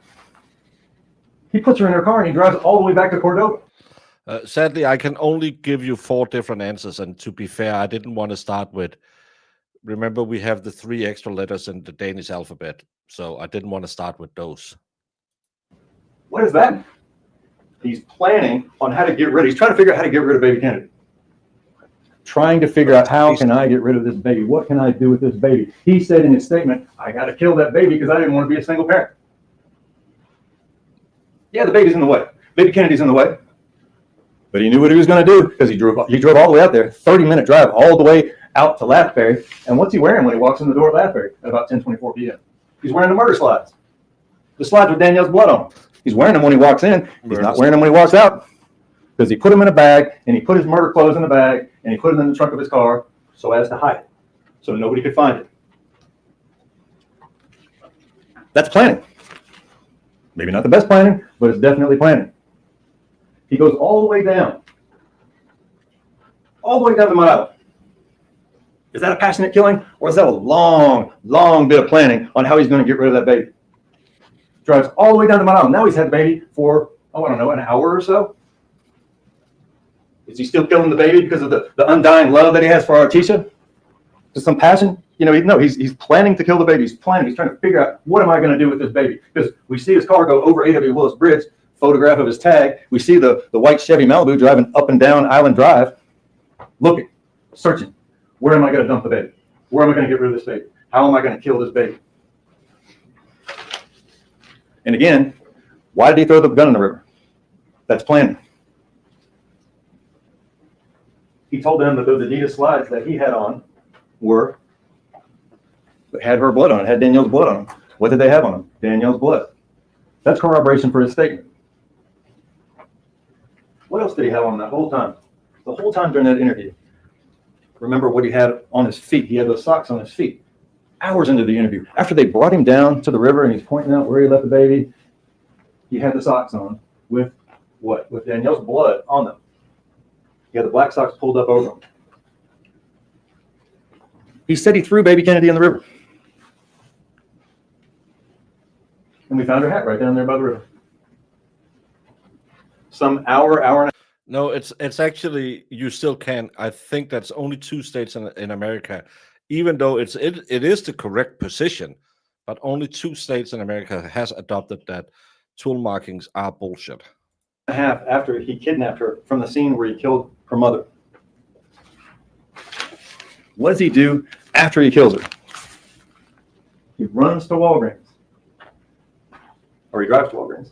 And we know he drives to Walgreens because we have his GPS, and he gets to Walgreens and we see the video of his car circling around Walgreens, and he backs his car in and he goes inside Walgreens and he buys some things. He buys rose for Artisha. And he buys a card. Remember what the card said? What did the card say? Dear Artisha, dear Cookie, whatever, we're going to raise Kennedy together. We're going to raise the baby I just threw in the river together. Love, Brandon. What else is he doing, though, at 12:06, around midnight, when he gets to Walgreens? And remember 12:06? Remember what's happening at 12:06? 12:06 was the very time, the very minute that Danielle Foyle was declared dead. She's been sitting in the ditch all this time with her blood soaking in with the water running down the ditch.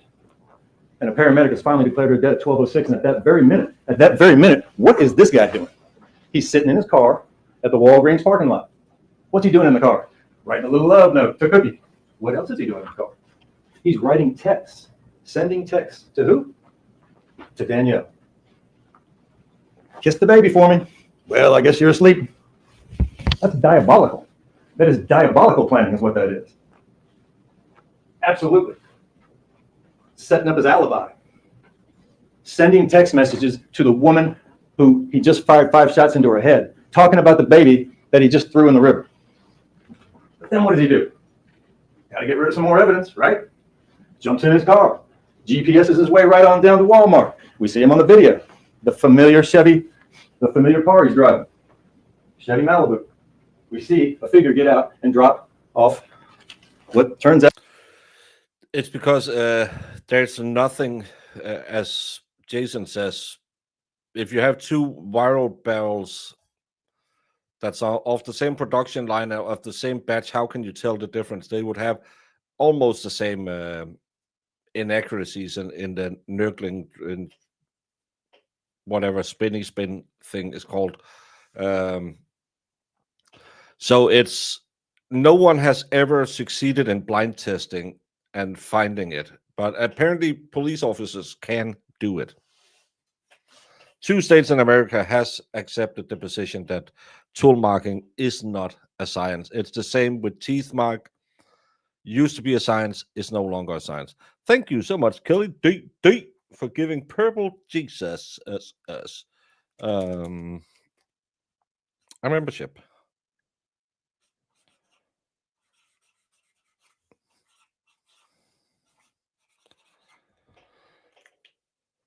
Rifling. That's the word I was looking for.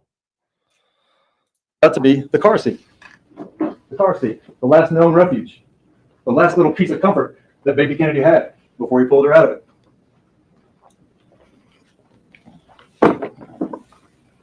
So yeah, Yeah, his motive was to kill these people, to kill Kennedy and to kill Danielle so he could clear the deck, so he could be with Artesia. But he's not under any kind of passion. He's not under any kind of provocation. That's just his plan. That's just what he needs to do, what he feels like he needs to do. I want y'all to think about Kennedy, okay? Kennedy, sitting down there by the river. Kennedy, 45 hours old. And he puts her down there by the river. And she can't walk, right? She's not in that when he puts her down in the river. She can't walk. She can't swim. She can't hold her head up. She can't make a phone call. She's just left down there by the river. What she needed at that moment was what? She needed a blanket. She needed her car seat. She needed April. She needed the beautiful family that he just lured her away from, that had just showered that little baby with love for the hour that they had her. That's what she needed. That's what Kennedy needed. What did she get? She got lured away by this guy who was planning to kill her. She got lured away by him. What else did she get? She got dragged down to Levi and Sedgwick, and you've seen Levi and Sedgwick. That ain't no place for a baby. What else did she get? She had to sit in that car a foot or two away from 5 gunshots, 5 loud gunshots that must have almost burst her little eardrum. She's only 45 hours old, and she's already subject to 5 gunshots 2 feet from her head. Most of us live our whole lives without having experienced that. But that's not all she got. She got to watch those bullets enter the head and neck of her mother that had just given birth to her. What else did she get? She got to watch this guy drag her mother out of the car and throw her on the side of the road like a piece of garbage. But that's not all. What else did she get? Pardon me. I'll be right with you. Yeah, that's probably going a little bit too far. The car seat would have faced the other way, so she wouldn't see all of that. Come on now.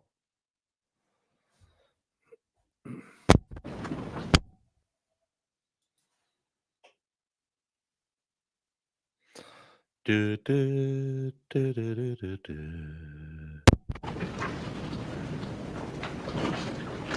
Mr. Richards, and I hate to interrupt your closing any more than it already has been. Thank you, Judge. But I've been asked to take a break. I want to bring the juror.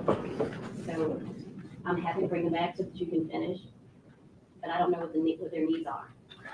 I don't know if it's a bio break. I don't know if it's a medication break. But I have to give them a Oh, yes, break. ma'am. No, I don't want to. I don't want to take it away from you. So do you mind if we take a 10-minute break for the jury? Not at all. Ladies and gentlemen, you're not to discuss anything. Deliberations have not 10-minute begun. break. If there are any statements that have been made that are inflammatory that you do not believe the evidence supports, you shall give it no weight. See you in a bit. Then to discuss amongst yourselves when you want to eat. Well, I liked his fire, but I don't like that one. Oh, she saw this, she saw that. She was 45 hours old. She, probably screamed a lot with the loud noises, but other than that, she didn't see a whole lot of the rest of the stuff. And she didn't have the cognitive abilities to figure out what the hell just happened. So that's a little... But I don't like this guy. I haven't liked him through the trial because I believe he's constantly doing these little shady things, talking, keep talking when there's objections, and I just don't. I like the female prosecutor way better. Yeah, but it's bullshit. And I don't like prosecutors who need, especially with an open and shut case, I don't like prosecutors who feel they need to cheat. That's one of my longest standing objections. When the state has all the power, all the money, all the evidence, why do you feel you need to do this? Because this baby, yes, it was horrendous. She probably was screaming because of loud noises. She didn't see her mother being ditched in the ditch. She didn't see her mother being shot in the head. She heard loud noises that she couldn't relate to anything because she was a 2-day-old baby. So you don't have to do all of these theatrics just because it looks good. Just hold up the glove and the hat again and said, that's enough. This one is just painting with blood, and I don't like when you paint with blood when it's not necessary. You already have this in the back. There's no way this guy's walking. No way. So stop playing these nasty games. This is why I constantly end up hating prosecutors, because they always have to go too far. I can understand defense lawyers. Defense lawyers are often underpaid, under evidenced, and they're fighting for their life, or at least their client's life. The state has all the money, all the power, all the evidence. You don't have to also just put your finger on the scale. Play fair. Use the elements, but painting a picture of how she was sitting in the car and saw all of this, you know that it didn't happen. Yeah, she wouldn't be able to see any of it. Her 2-year-old eardrums were blown up, most likely, but the rest of what he claimed happened, that was bullshit. Of course, the jury has already made their mind up. He's guilty of sin. He's going to be convicted. That's why I don't like when you have to do these dirty tricks. That's all I'm saying.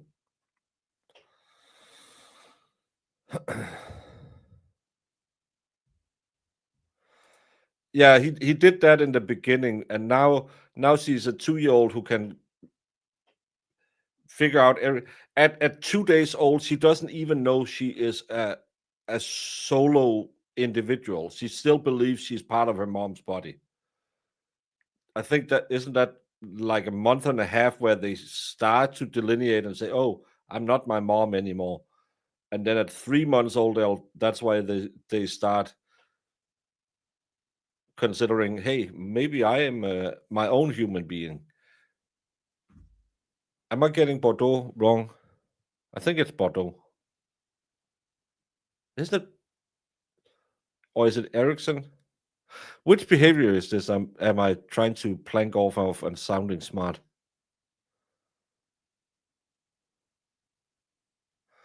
I think it's no, it's not Ericsson.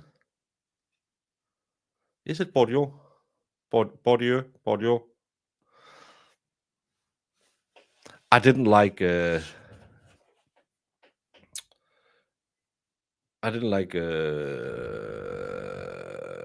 What do you call it? Developmental psychology, maybe. I didn't like that one.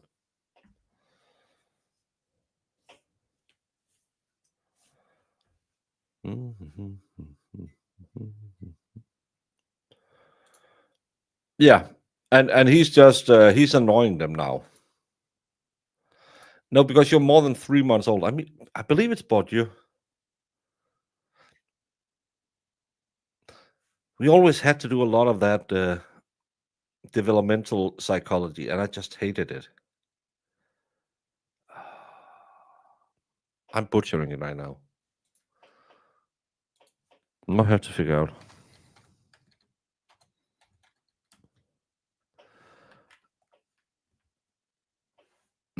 No, Bourdieu, that's the one with capital. Who the hell?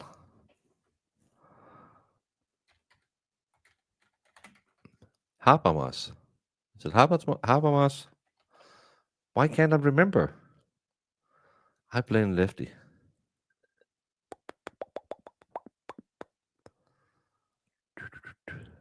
Bowlby? No. No? Piaget? Maybe it's Piaget. No, he's the one with the very, very long one. Daniel Stern.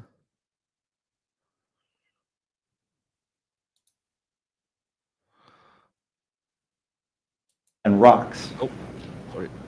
She was in the car.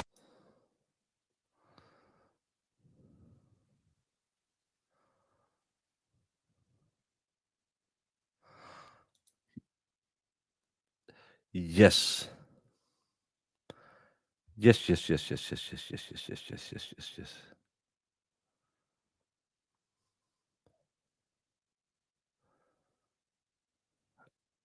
I believe it's Stern who is talking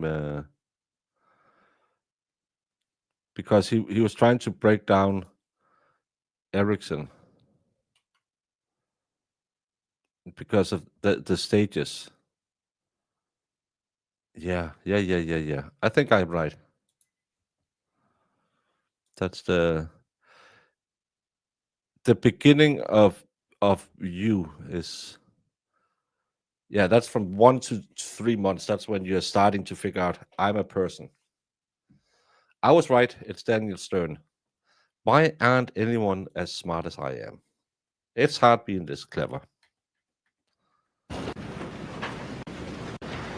Welcome back. It is now 3:14. We're a little early. Thank you for communicating your needs.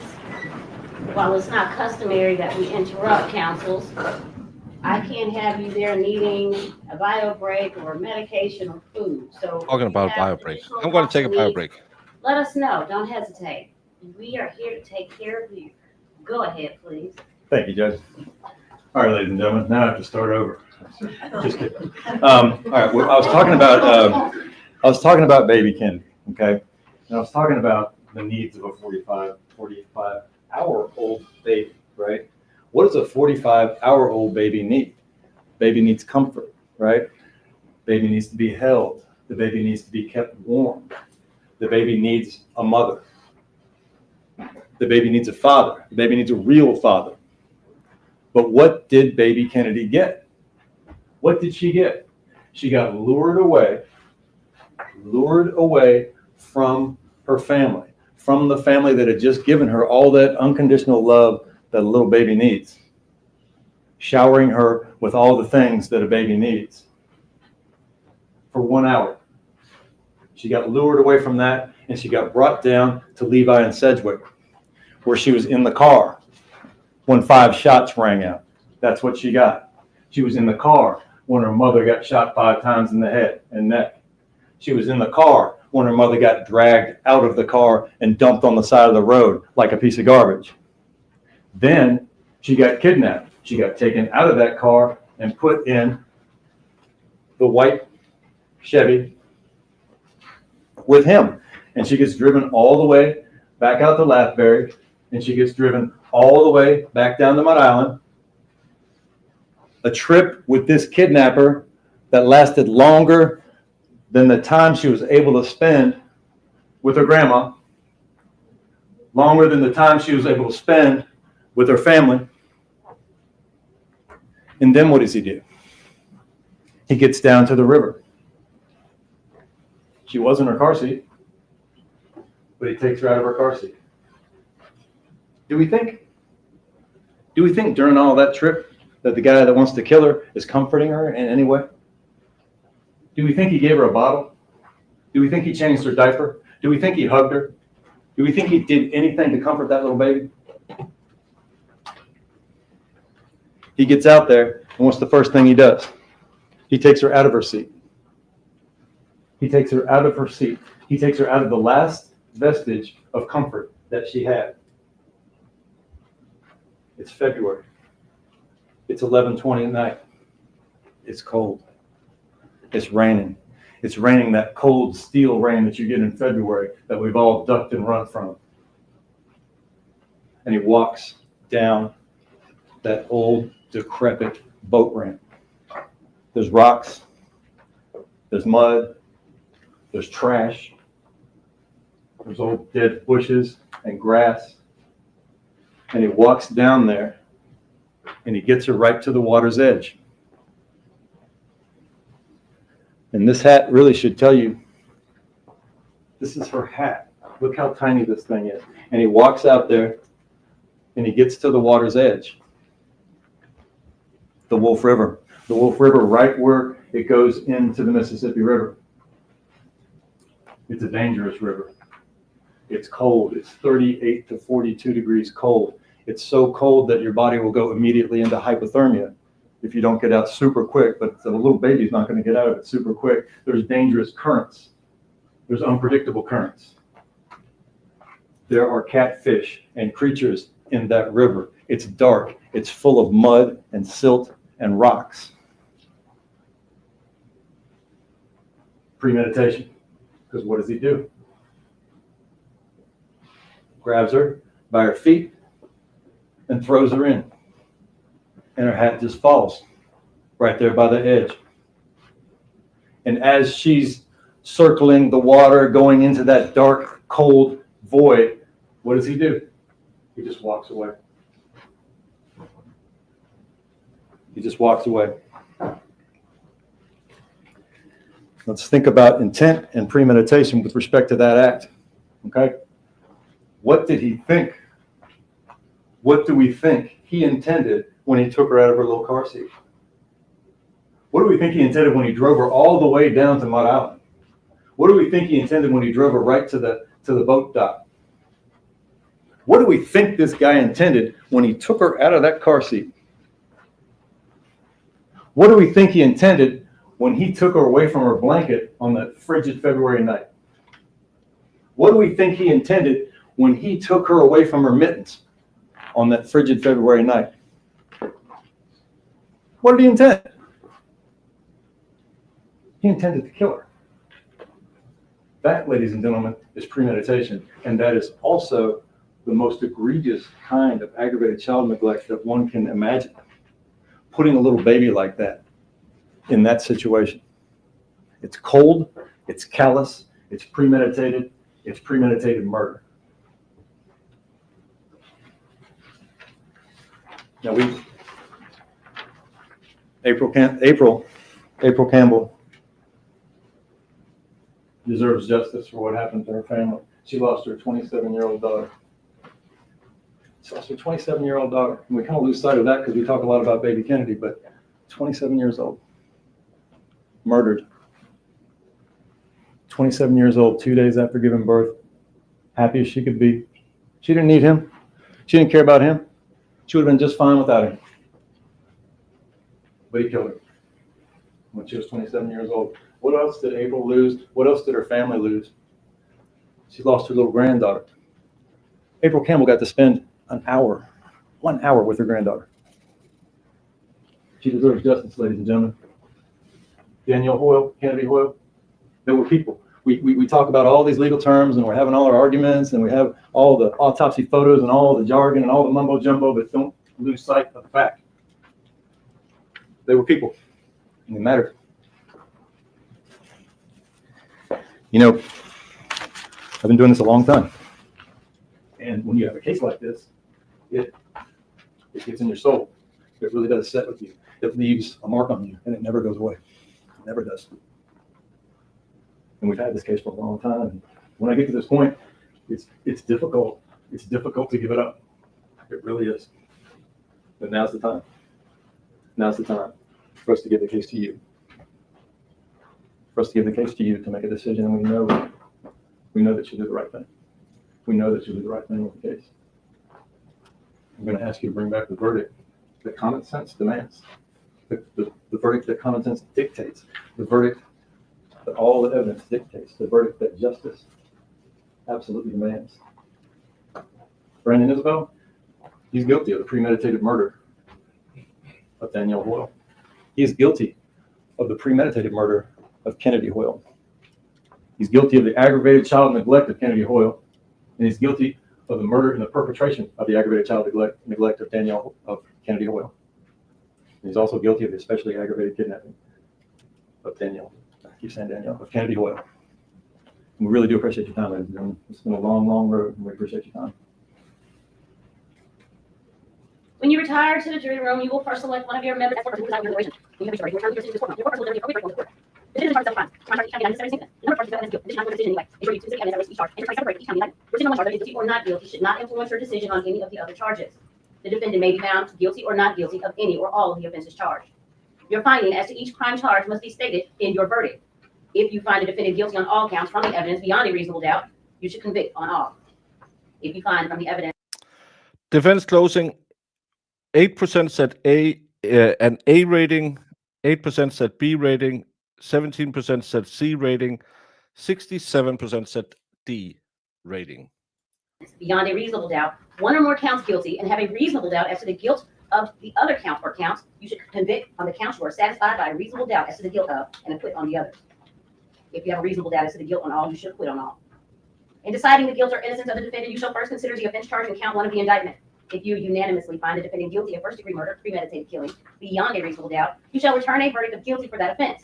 If you unanimously find the defendant not guilty of first-degree murder, premeditated killing, or if you unanimously have a reasonable doubt of the defendant's guilt of that offense, your verdict must be not guilty of first-degree murder, premeditated killing. And you shall then proceed to consider whether or not the defendant is guilty of the next lesser included offense in order from greatest to least within count one of the indictment.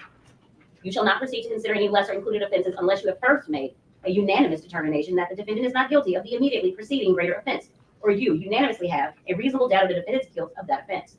If you have a reasonable doubt of the guilt of the defendant as to all offenses charged and included in count one of the indictment, you shall return a verdict of not guilty and proceed to the next count. Verdict form. The charged offense in the indictment is first-degree murder, premeditated killing. The lesser included offenses within the indictment are as follows: second-degree murder, reckless homicide, criminally negligent homicide. When you consider your verdict in the indictment, you will first inquire whether the defendant is guilty of first-degree murder, premeditated killing as charged in the indictment. If you I actually think it's worse than those guys who just stand up and say, "Hey, don't be too hard on him," because Father Time reading that and flipping through his notebook wasn't that well prepared.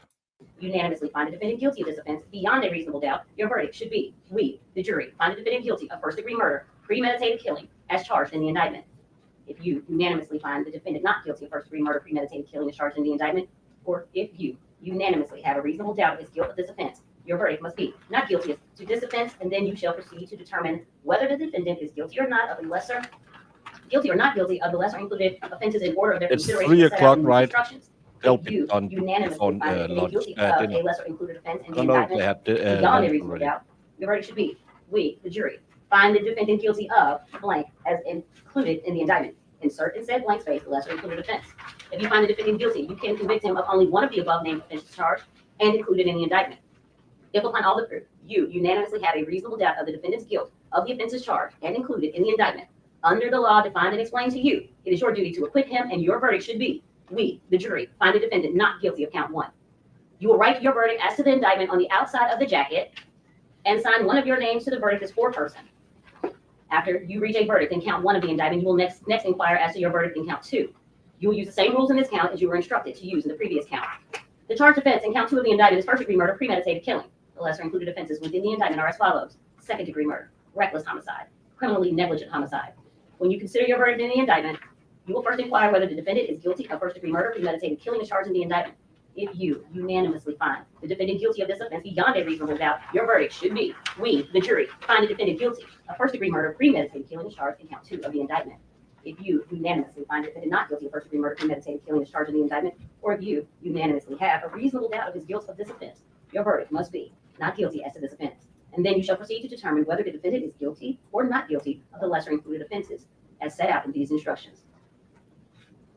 If you unanimously find the defendant guilty of a lesser included offense in the indictment beyond a reasonable doubt, your verdict should be: we, the jury, find the defendant guilty of blank as included in count two of the indictment. If you find the defendant guilty, you can convict him of only one of the above named offenses charged and included in the indictment. If upon all the proof, you unanimously have a reasonable doubt of the defendant's guilt of the offenses charged and included in the indictment, under the law defined and explained to you, it is your duty to acquit him, and your verdict should be: we, the jury, find the defendant not guilty of count two. You will write your verdict as to count two of the indictment on the outside of the jacket and sign one of your names to the verdict as foreperson. After you reach a verdict in count two of the indictment, you will next inquire as to your verdict in count three of the indictment. You will use the same rules in this count as you were instructed to use in the previous count. The charged offense in count three of the indictment is first-degree murder, killing, and perpetration of aggravated child neglect. The lesser included offenses within this indictment are as follows: second-degree murder, reckless homicide, criminally negligent homicide. When you consider your verdict in the indictment, you will first inquire whether the defendant is guilty of first-degree murder, killing, and perpetration of aggravated child neglect as charged in the indictment. If you unanimously find the defendant guilty of this offense beyond a reasonable doubt, your verdict should be: we, the jury, find the defendant guilty of first-degree murder, killing, and perpetration of aggravated child neglect as charged in count three of the indictment. If you unanimously find the defendant not guilty of first-degree murder, killing, and perpetration of aggravated child neglect as charged in the indictment, or if you unanimously have a reasonable doubt of his guilt of this offense, your verdict must be not guilty as to this offense. And then you shall proceed to determine whether the defendant is guilty or not guilty of the lesser included offense as set out in these instructions. If you unanimously find the defendant guilty of a lesser included offenses in the indictment beyond a reasonable doubt, your verdict should be: we, the jury, find the defendant guilty of blank as included in count three of the indictment. If you find the defendant guilty, you can convict him of only one of the above named offenses charged and included in the indictment. If upon all the proof, you unanimously have a reasonable doubt of the defendant's guilt of the offenses charged and included in the indictment under the law defined and explained to you, it is your duty to acquit him, and your verdict should be, we, the jury, find the defendant not guilty of count 3. You will write your verdict as count 3 of the indictment on the outside of the jacket and sign one of your names to the verdict as foreperson. After you reach your verdict in count 3 of the indictment, you will next inquire as to your verdict in count 4 of the indictment. You will use the same rules in this count as you were instructed to use in the previous count. The charge offense in count 4 of the indictment is aggravated child neglect. The lesser included offense within the indictment is as follows: child neglect. When you consider your verdict in the indictment, you will first inquire whether the defendant is guilty of aggravated child neglect, as charged in the indictment. If you unanimously find the defendant guilty of this offense beyond a reasonable doubt, your verdict should be, we, the jury, find the defendant guilty of aggravated child neglect, as charged in count 4 of the indictment. If you unanimously find the defendant not guilty of aggravated child neglect, as charged in the indictment, or if you unanimously have a reasonable doubt of his guilt of this offense, your verdict must be not guilty as to this offense, and then you shall proceed to determine whether the defendant is guilty or not guilty of the lesser included offense as set out in these instructions. If you unanimously find the defendant guilty of a lesser included offense in the indictment beyond a reasonable doubt, your verdict should be, we, the jury, find the defendant guilty of child neglect as included in count 4 of the indictment. If upon all the proof, you unanimously have a reasonable doubt of the defendant's guilt of the offenses charged and included in the indictment, under the law defined and explained to you, it is your duty to acquit him, and your verdict should be, we, the jury, find the defendant not guilty of count 4. You will write your verdict as count 4 of the indictment on the outside of the jacket and sign one of your names to the verdict as foreperson. If, after you reach a verdict in count 4 of the indictment, you will next inquire as to your verdict in count 5 of the indictment. You will use the same rules in this count as you were instructed to use in the previous count. The charged offense in count 5 of the indictment is especially aggravated kidnapping. The lesser included offenses within the indictment are as follows: aggravated kidnapping, false imprisonment. When you consider your verdict in the indictment, you will first inquire whether the defendant is guilty of especially aggravated kidnapping as charged in the indictment. If you unanimously find the defendant guilty of this offense beyond a reasonable doubt, your verdict should be, we, the jury, find the defendant guilty of especially aggravated kidnapping as charged in count 5 of the indictment.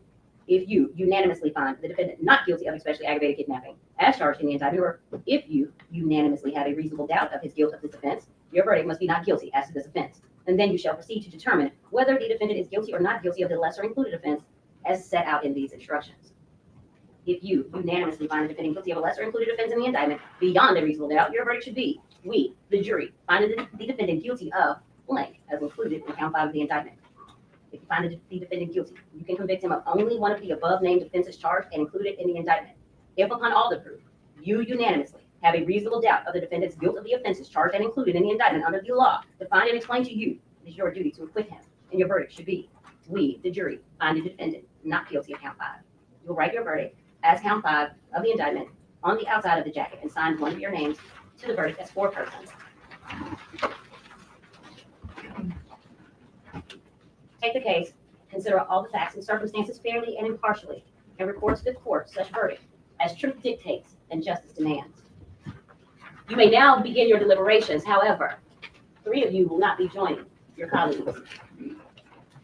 You will be choosing alternates to remain seated as the jury goes back to the room to deliberate.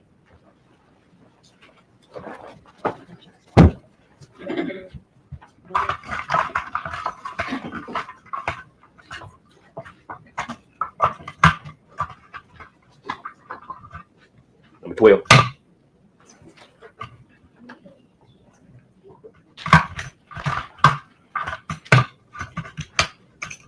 Hilliard.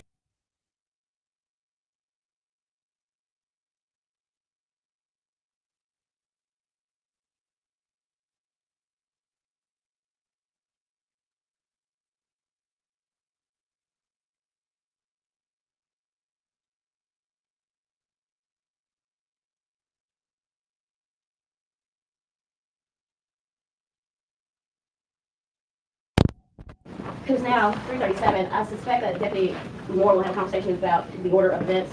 Those of you who are going to the deliberation jury room, she will speak with you on your way there. The 3 of you remaining, please remain seated, and we will follow the instructions of the Shelby County Sheriff's Office about our next steps. Thank you all. Sheriff's excused, bring it over, switch it. Step 3 with remaining.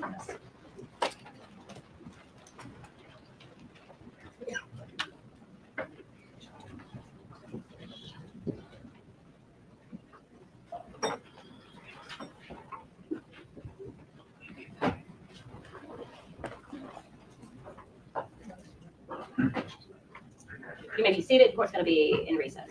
Court stands in recess.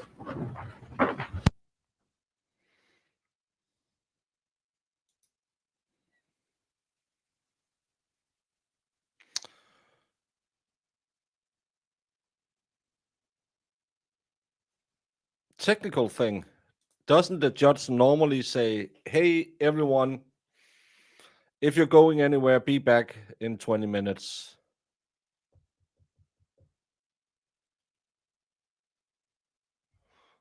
Maybe she's also getting a vibe that this won't be a 40-hour deliberation. But you never know. Marissa have jinxed it before. And yes, I can say that because Marissa yelled at me for no reason today. She's evil woman. 79% believes less than 2 hours, 19% 2 to 4 hours, 2% more than 6 hours, and 0% believes 4 to 6 hours.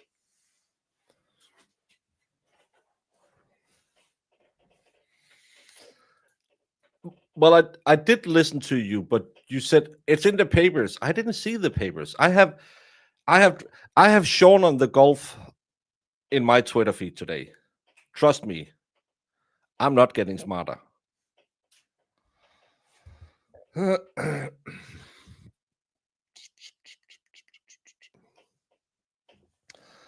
Well, verdict. What? No object. Are you free to go about your day? Time back. State, you can call your next witness. Your Honor, at this point, state rests.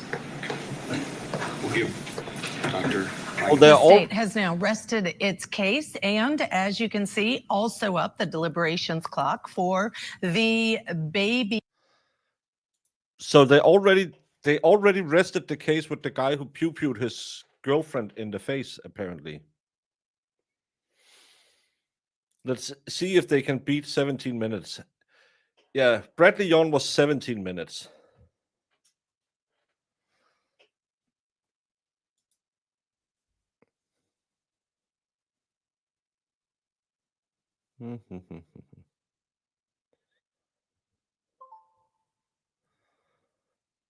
Yeah, that case started today.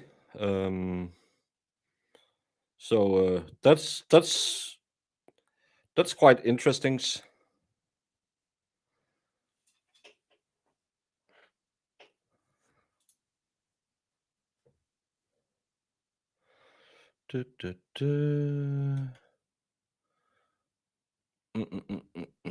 Just looking if it's true that they already rested that one.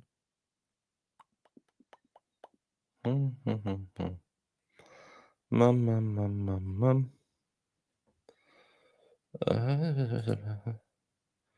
Who else had it on?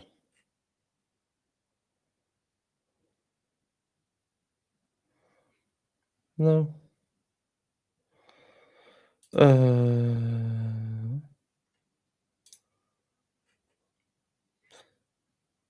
Yeah, they've been going for 8.5 hours today. That's not a lot of time. So yeah.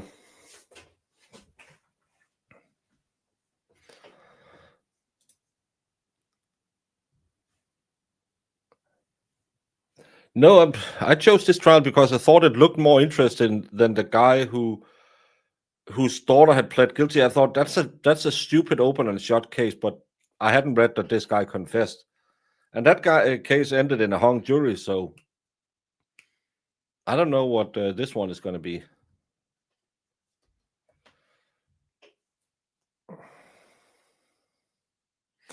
They're going to pretend to talk and go over the evidence a little to make it look like they're deliberating. They all know what voting before going out of the courtroom.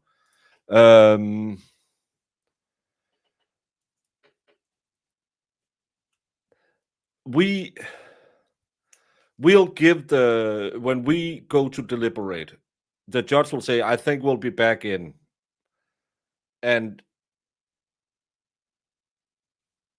we don't mince words and try and elude. So he'll say, "I think we'll be back in 15 minutes," and that's I see hair. Can't be here already.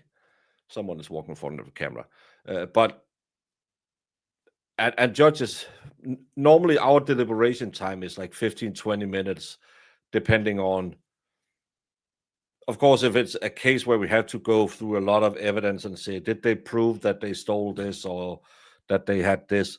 It'll take a little longer, but we had a case. My last case I had was it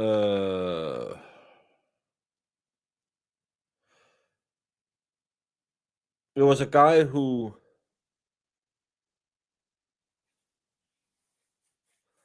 what the hell did he do? He drove around high on meth. No, not meth. We don't have meth. Amphetamines. And in cars he wasn't allowed, and with a suspended license. And he pled guilty to all of that. But there was 3 charges of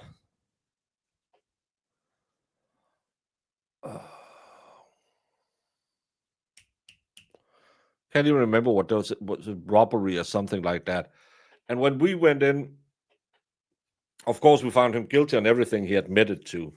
But then charge 1, 2, 3, I said charge 1 and charge 3. I couldn't see that. My co-layman had a different opinion, and the judge had a third opinion. We actually ended up finding him not guilty in 1, 2, 3, even though I was 2, I was pretty sure he was guilty of, and 1, I was a little could be, but then we ended up, and that took quite some while actually, because which was an open and shut case with a lot of I did it.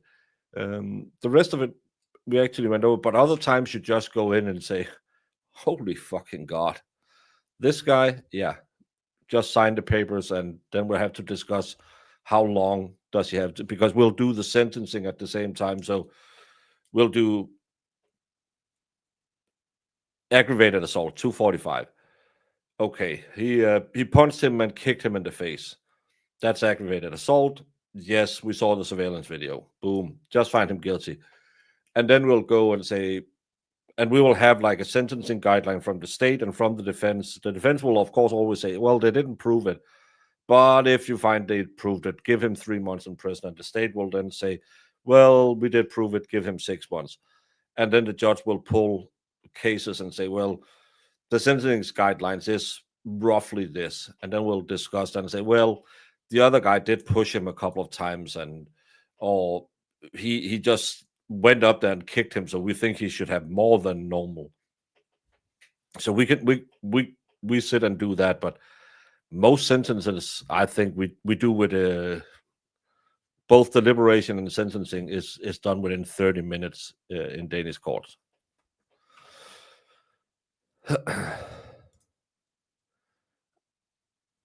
All of this Lego is, I need to send it out. The problem is there's some bullshit right now with the way we have to get posted. So I've been struggling a little bit with getting it out. That's why I have it.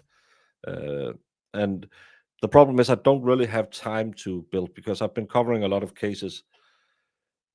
Probably someone reached out to me and asked if I could bake some muffins for. We started our local election has started, so probably Friday I'll do a baking stream, because I need to.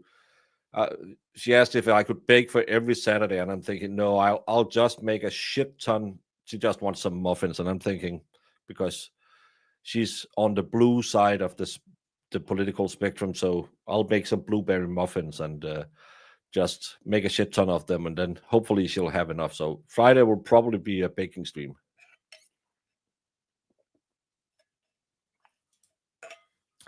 No, it's how we have to order the postage and under a certain amount, and it's just a big annoyance right now.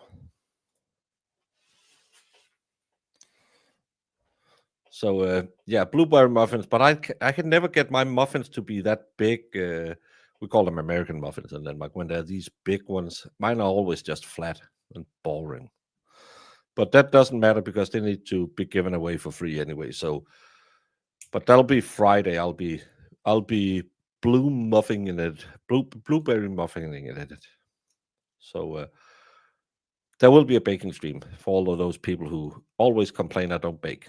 But I'll be doing that on Friday, and because she needs them for Saturday, and then I need to go out and figure out something like bed roller size, not bed roller size, but that height, and then just stack a lot of muffins in it. Maybe do I don't know how many I can do.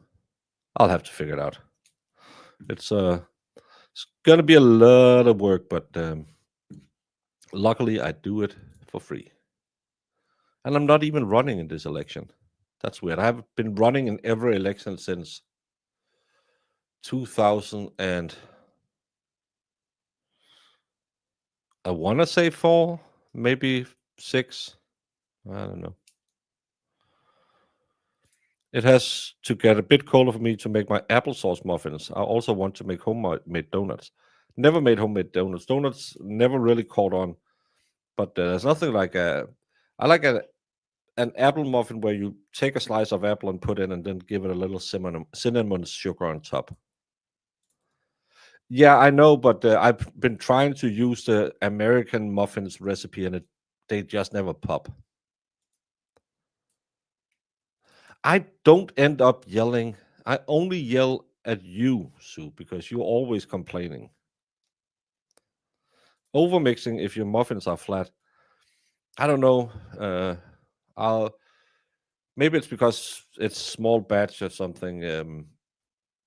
Because I whisk the sugar and butter with the case bait instead of the whisk. I don't know if that would have changed anything.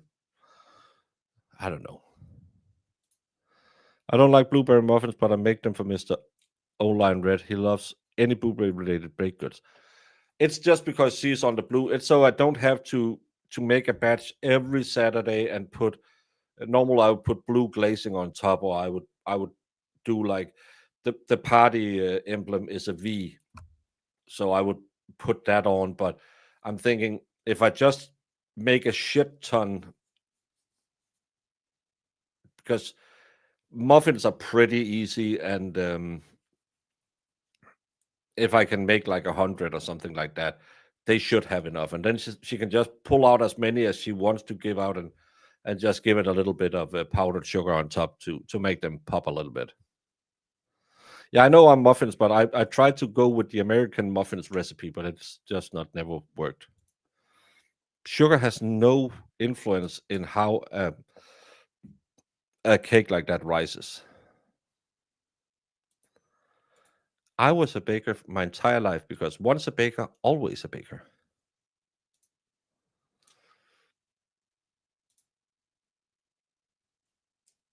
My computer hasn't been set up. I'm going to do that too, Sue.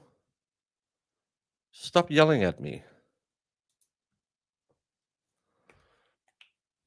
Well, I don't know how you do it, because normally you would cream the sugar and the butter till it's and then you put in the eggs and mix that all together, and then it just all turns into slush, and then you put in the dry ingredients and the muffins or the blueberry. Crepes means pancakes, so it is the same. Americans just makes them wrong because crepe is a pancake.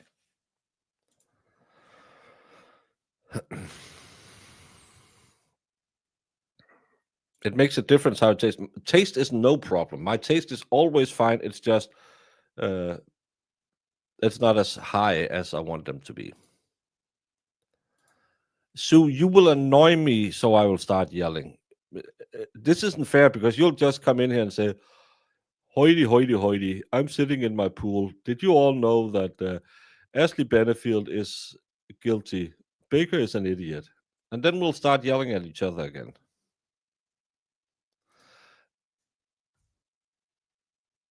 Yeah, but having a YouTube channel and being married is the same. A lot of yelling and not a lot of smacks.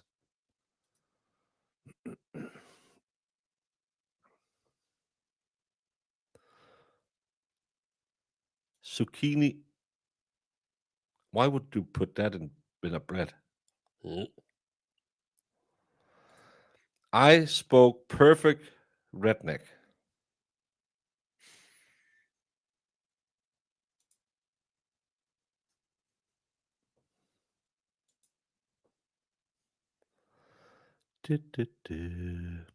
But having them flatter actually is a good idea when I have that. Then I can just deliver them and say, hey, go freeze it and figure it out yourself. But that's what we're doing most likely Friday. So if you want to hear Sue annoy me to all hell, join us Friday. Just have to figure out how to set my old computer in my kitchen. French toast. I don't think I ever had French toast. It's that weird thing where you put it in milk and then you fry it. Or milk and eggs or something. Oh, Zamrider. I never had that either. I'm not fancy like Fedorowski. They have a light on this wall, and I don't know. It was on to begin with. I think it was on for.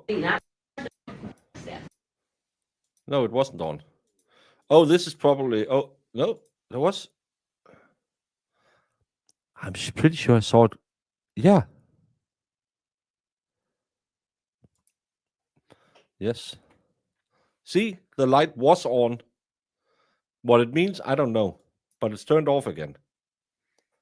So I don't even know if that has any significance, but it was on. I'm not a big fan of brioche. It's way too fatty. So I don't enjoy that. Normally brioche is something you'll eat with your, like a burger bun or something like that. And I think it's just too fatty.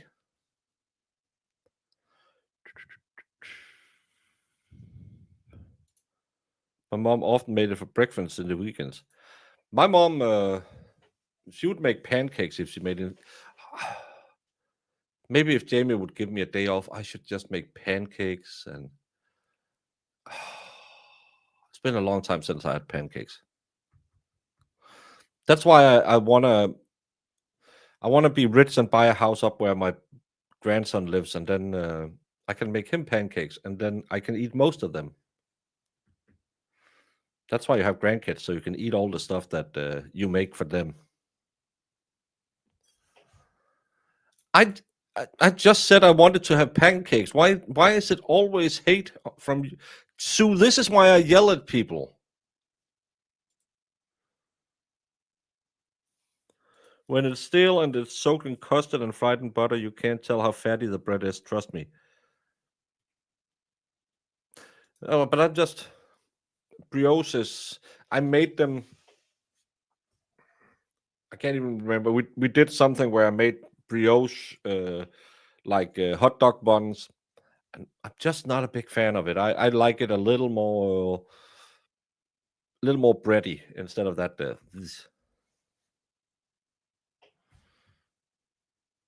I'm not a fan of brioche. But that's because it's fatty. Well, it's because I love all the right foods that makes you fat, and I'm not like you. Oh, I like sushi, and my iced coffee latte margarita. You put your filling on top.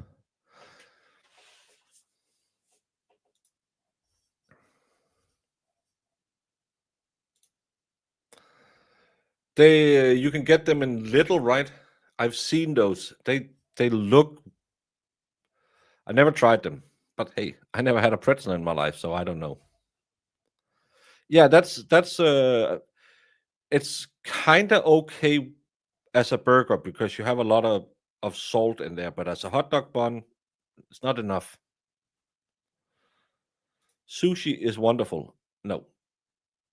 Sushi is raw fish. If I wanted to eat raw fish, I would be a bear and live in Alaska. And if I wanted to eat day-old fish served as fresh, I would eat sushi. No, it's not. It's fresh caught fish. No, most of it is actually sent from Norway to Japan to be cut up and then sold around the world. Not a lot of people knew that.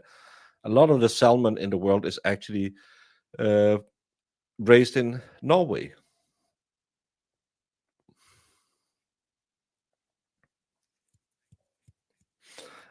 I would sleep most of the year and fight. Have you seen that guy, the boss, the beast, whatever he's called, who got hit by a train twice? That's sashimi.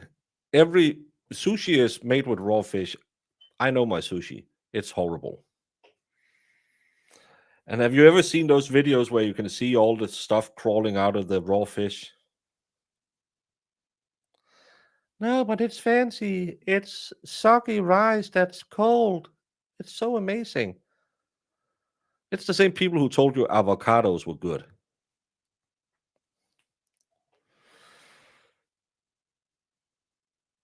No, most salmon that's sold around the world is either from the Faroe Islands or Norway, and then it's shipped to, I believe it's either China or somewhere in the Middle East where it's chopped up.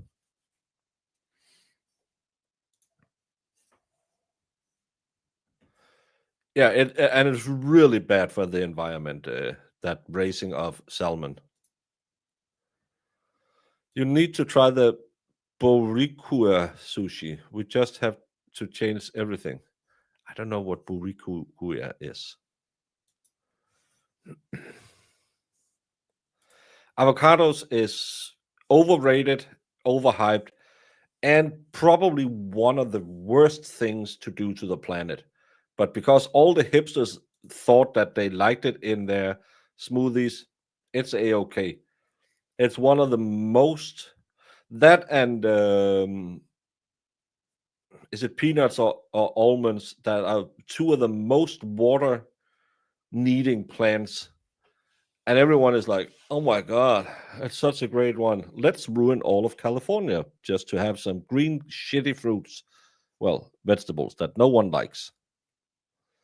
Well, you have to mix it up with anything where you say, well, you have to mix it with, then it's shitty. No, but I really like it as my guacamole. What else do you put in your guacamole? Seasoning. So, avocado, eat a cucumber.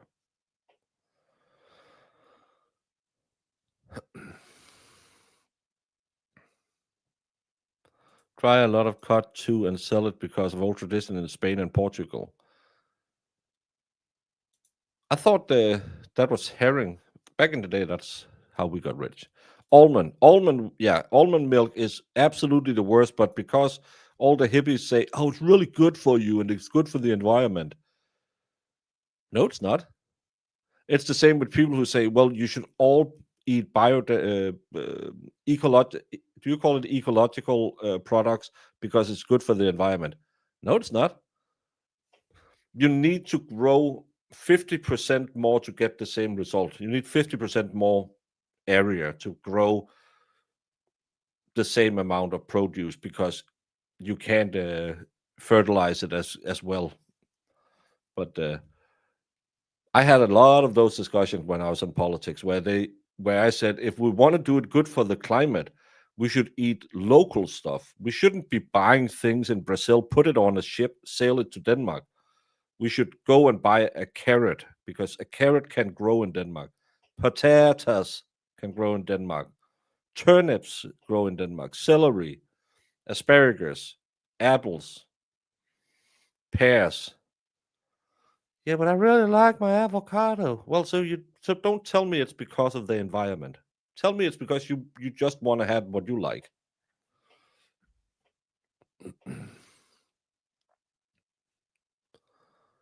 Bum, bum, bum.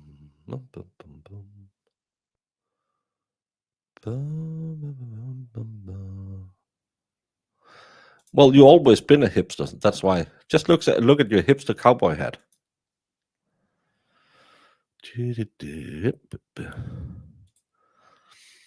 My ex-wife got really into all of that when it became a fad that, oh, I can't digest dairy anymore. What? You grew up on a farm, you ate and drank all the shit that came directly out of the cow, and now you can't handle it anymore. But she read in a magazine, and probably that's why she wasn't crazy. She was just needing dairy-free, gluten-free food. And then we had a celebration of something with my daughter, and she couldn't eat gluten, she couldn't eat dairy. And I said, oh, because my daughter had asked, could you bring me a cake? I said, yeah, sure, I'll come bring you a cake. I said, yeah, well, I didn't know you were on that no fat, no dairy, no gluten, no sugar, no live diet. So I don't know. I just bought. She asked me to bring this cake, and luckily for her, just that day, her allergies, they were on vacation. So I think she ended up eating half the cake. But then the next day, she couldn't eat anything, and Daddy put a lot of gluten in the stuff.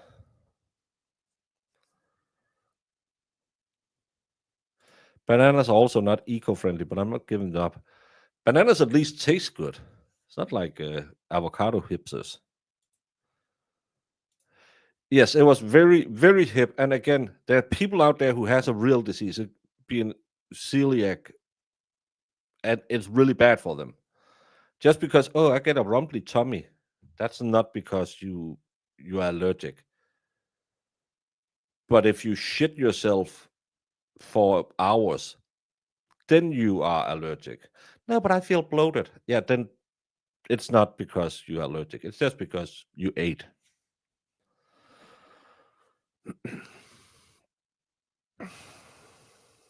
Mhm. Banana. I like. I, I think I had that. We went to Weigel's and bought milk. Did I have banana? Don't. Now I'm not sure. I love in Germany. You can get flavored milk where you can get strawberry, chocolate, and banana. And the banana is the best artificial fake banana flavor ever. It tastes nothing like any banana in the world, and I love it.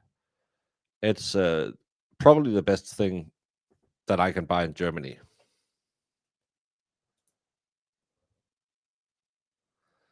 Well, was it because you changed your diet, or did you go to a doctor and he fixed you, or tested you, and all of that?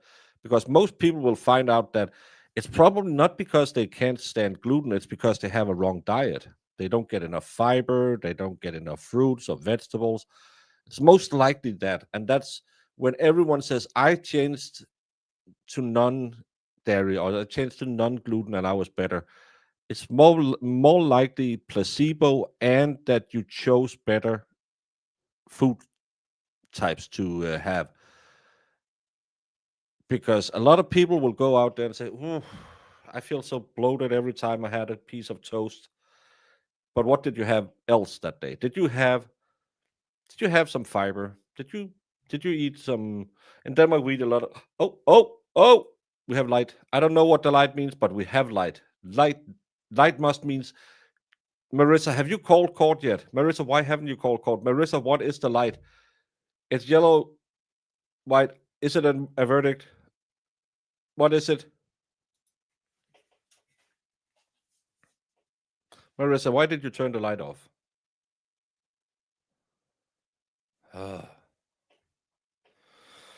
Ingesting freshly milled grains will actually cure gut problems. It's a lot of not placebo. Well, if you got tested and then you're one of the people who have a problem. It's the same with me. I can't eat cilantro. It tastes like shit. But I'm just telling you that 98.99% of everyone who has gluten intolerance read it in a magazine. They didn't go to the doctor and got a test. And it's fine, but it is a placebo because they said, I want to live differently. And I started eating more cucumbers. Cucumbers are not the best. They're just mostly water. I started eating more carrots because they'll make your tummy work a little bit. Oh, so it's just like in the plane. Someone is out taking a dump.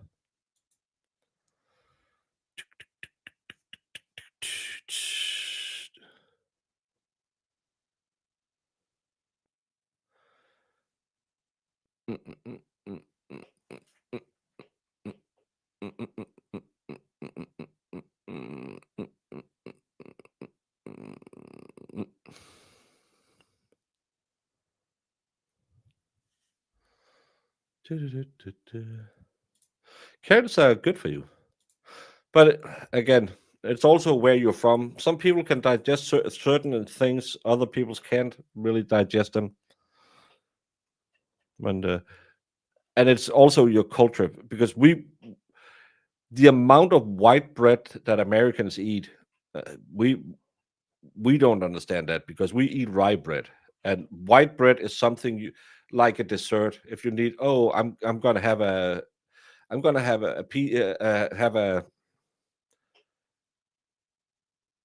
like something with cheese on. Today's a little fancy, so I'll put it on white bread. Other than that, you'll eat your rye bread, because there's so much, all these different kernels. You'll have sunflower, rye, wheat, all of that, and it's really good for your tummy to sit and work on. So that's good for your cultures in your stomach. White bread, that is sadly what most Americans have, it'll just go straight through the system. So goes ahead. So you all should start eating rye bread. And I can promise you, the first week you will probably be very surprised every time you hit the can.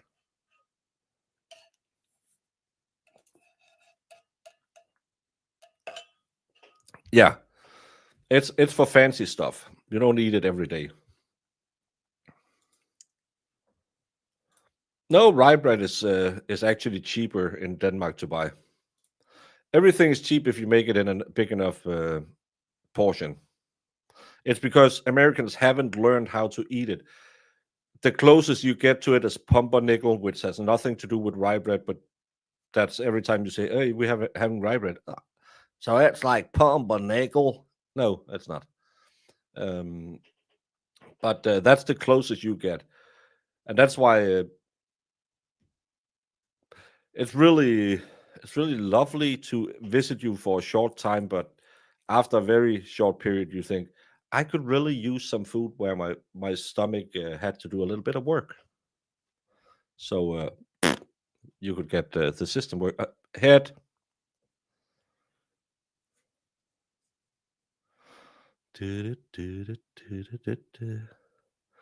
I eat whole wheat bread mostly, sometimes rye. The only white bread I eat is Kaiser rolls, an Italian bread. Yeah, but a whole wheat is still a whole wheat, and wheat can be good for you, but the other stuff like sunflower and stuff like that really give your intestines something to work with, and it's good to get all of that stuff in and work your system, so it stays active, and it has to work. Yes, the verdict was you should join.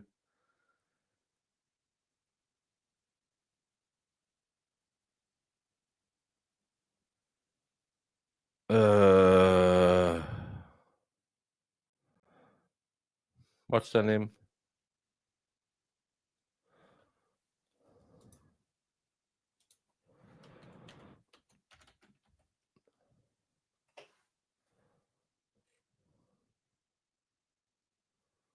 You should join the village people and be their cowboy with your hat. You had that verdict. Boom, boom, boom, boom. Yeah, and stuff like rye bread and that will also make you feel full longer, so you don't snack as much. Do you grind the other seeds or leave them whole? You'll normally, if you have like linseed and stuff like that, and sunflower, you'll put it in water overnight to kind of break down the shell of it, because they have a shell on it. So you put it in water overnight, and then you put in your rye bread and just mix it in, and it'll be some of them you might break open, but normally you'll just put them in water so the shell is soft. Comedy is all about timing. Yeah, but I forgot what the Village People was, and I was trying to make a Zach is a little effeminate joke.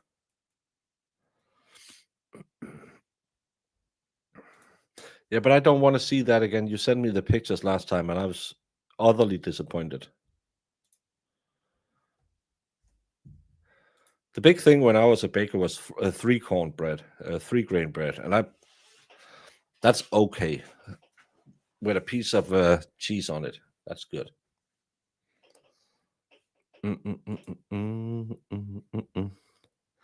don't want chunks of anything on my bread ever. A single exception is walnuts in banana bread. Well, you should try it. It's good for you. Your stomach would really love it.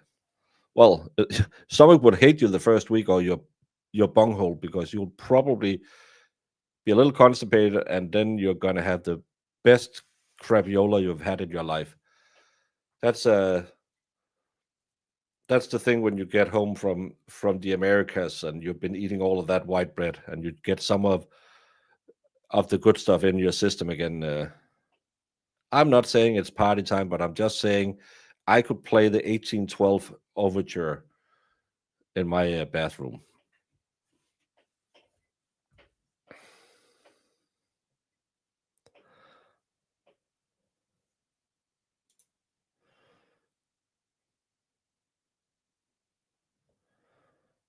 Yes. Keeps you regular. I like putting butterscotch chips in pumpkin bread when I make it. Pumpkin isn't a. I've seen this year. I think it's the first year I've seen that we are having a pumpkin spiced anything, and McDonald's have it now, pumpkin latte, and I saw a restaurant bar downtown that had they offered it when I was out shopping today, and I was like, I don't think that's for me. I'm not a big fan of well, yeah, well, you no, I never liked the cakes or something. If you use the seeds and bread and stuff like that, they can be pretty good, but pumpkin is just not something we really eat.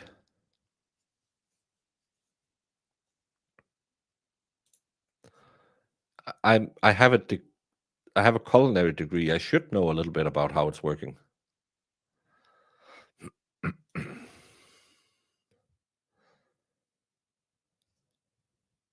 Yeah, it's not we have it in rye bread, and it's more for show, I think, because pumpkin became a thing. So it's they'll just put a little bit of pumpkin on top of it. I'm not a big fan. It's everywhere here. Saw a sign for pumpkin spiced oil change. Pumpkin flavor starts sneaking into all things at the end of August, similar to how cranberries sneak into different flavors, juices. I don't think I ever had cranberries. I might be wrong because I'm not 100% sure what it's called in Danish. I've heard it's really good for electrolytes, but I don't think I ever had it. I had some because I flew Finnair. They had some juice, and I can't remember what juice it was, but it was some Finnish berry. That was really good. I don't know if it was lingonberry or whatever it was. That was really good. But I heard that cranberries isn't the greatest tasting juice, but it should be really good for you with electrolytes. But I don't know. Not even at Thanksgiving. We don't have to be thankful that Indians saved us. We built our own country, and we invented the bacon pig. We didn't have Indians to come, so we don't have anything to be thankful for. So we don't have Thanksgiving.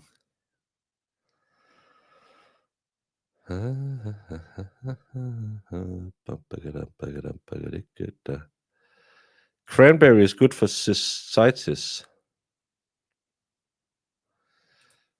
Of course, you needed to make it into a drink.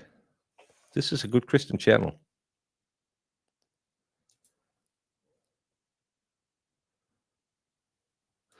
Like roasted pepitas. Could be good. Like a little snacky snack. Cranberry juice is very tart. It's I don't mind that you have a little to it. I'm not a fan of anything lemon. Well, that Schweppes lemon I actually like, but I'm not a fan of oranges or lemons and stuff like that.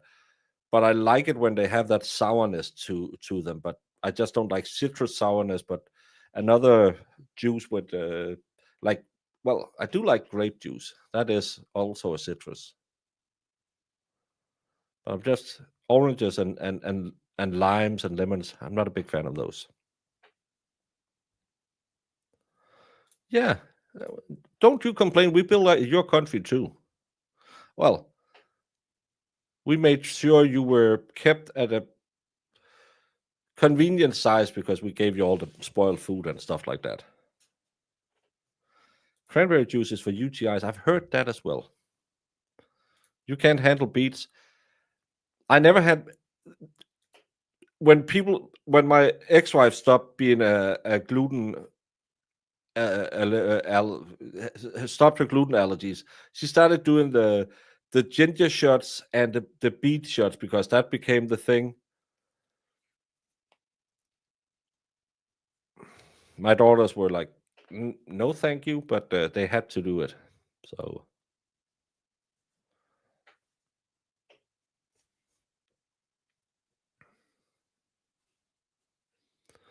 Bum, bum, bum. Grapefruit juice. Yeah, I don't mind grapefruit juice, but I don't. If I can choose, let's say I'm at a breakfast buffet, I would choose grape juice over orange juice. I'm just not a fan of orange juice. I've never liked any citrus fruit really. I don't mind grapes. Grape. Oh, yeah. I was talking about the same. Grapefruit. Yeah, I like those.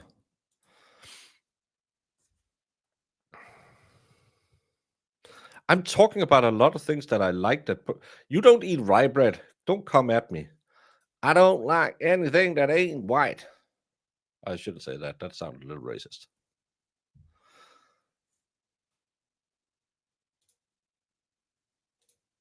Well, I'm on 0 meds. Probably should be on quite a few, but I am on 0. So I don't like goat cheese. It tastes horrible.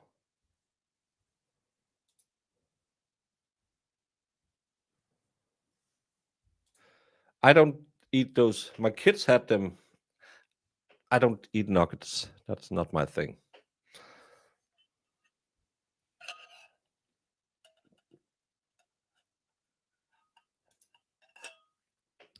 I like pink grape juice. That's good. Good. Yeah, but your rye isn't rye. It's still just white bread with a little bit of color in it, and then you call it rye bread. A real rye bread is a totally different animal. Oh, grapefruit. Oh, the small one. Never had that. The only one I had is fermented grapefruit juice.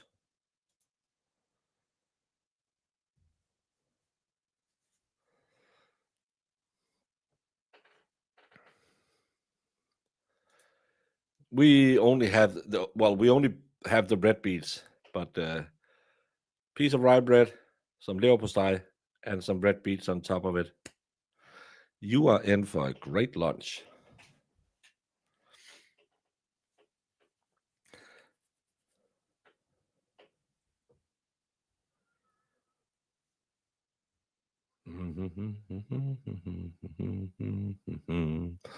Maybe the light is when they need to go to the loo.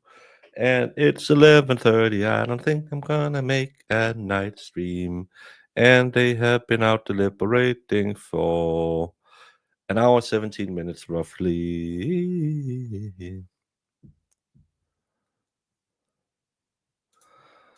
But is it made with rye flour and a sourdough?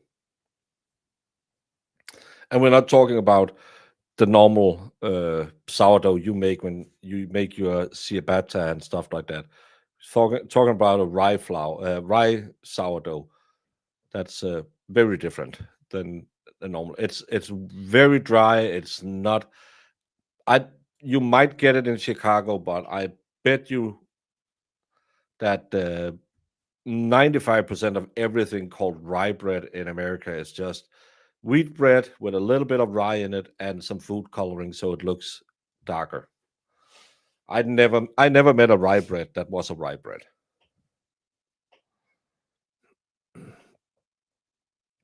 Well, it has to do with the way you make it as well, because a rye bread, you'll have a sourdough made of rye and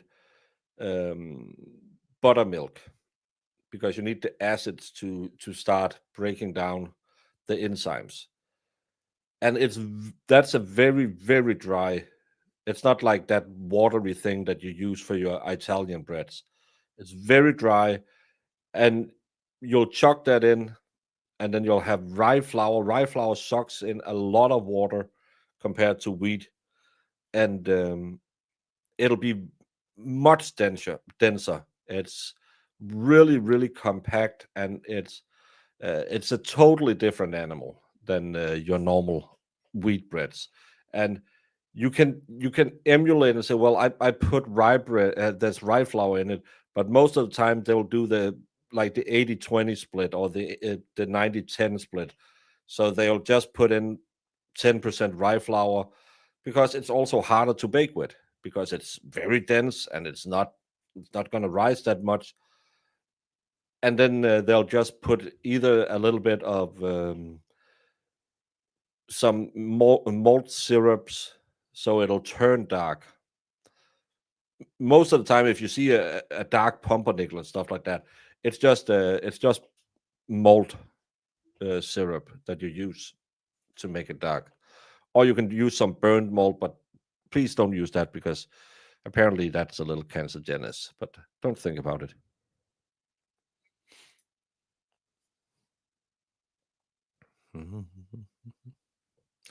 What color food coloring? Like I said, some malt syrup. We don't add. We'll add some malt just to make it look, and to give it a little bit. Hey, burger. We were talking about brioche burger buns earlier. Rye, a real rye bread. Of course, you'll have in bakeries. You'll just have this ongoing sour dough that you'll take out of, unless it turns bad and really starts smelling. But you'll take that, and you have all the stuff, all the caraway, all the stuff you put in it. That'll be in a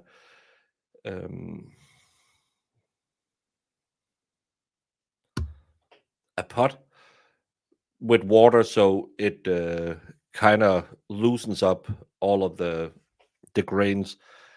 And then you will, in bakeries, you'll normally do it as some of the last things, because it needs to be on the machine for like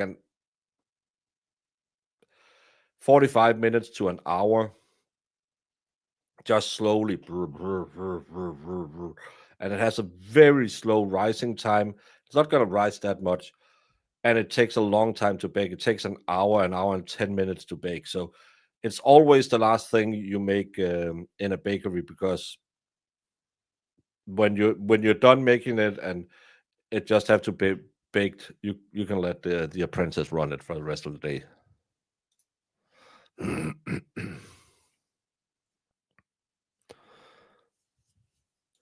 Well, it's culinary science. It's really important. People don't understand. They just think, I heard something in Vogue, it must be true. And it doesn't make sense if you know a bit bit about digestion and how enzymes works and stuff like that. It's just the weird stuff. Are we gonna get some things?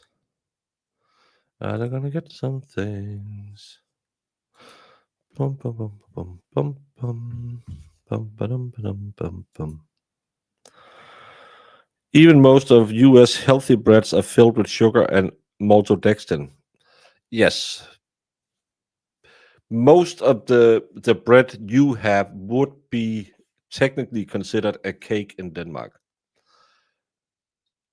McDonald's burger buns, I think they changed the recipe. Maybe they still have the old one, but technically McDonald's didn't have a burger bun. They had a burger cake because the sugar in it is so high that technically you can't call it a bread in Europe.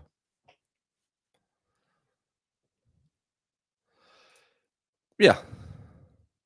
It is very different. Rye bread, I've shown it a lot of times because it's a thing we eat a lot of.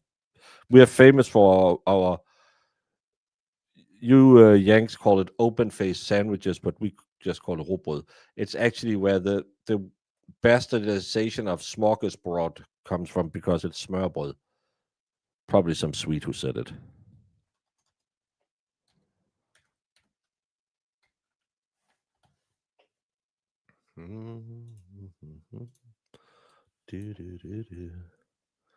This is a little fancy one.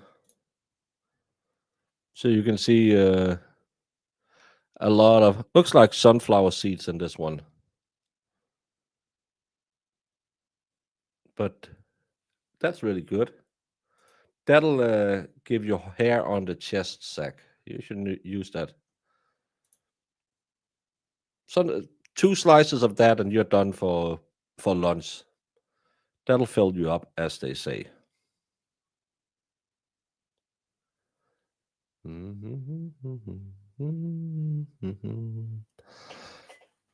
But this is the standard when you're making. Also, if you're having guests over and making fancy food, you can make the normal version where you just put like cold cuts and stuff on that, or you can make it fancy where you put a lot of stuff on top of it, which is what we are known for. And I tried to show Jamie, and she just, I don't like it. Can I get some highly processed food? I said, well, Jamie, you could. No, I don't want it. Well, you always complain about me. No, I don't like it. I need something that's highly processed. I'm allergic.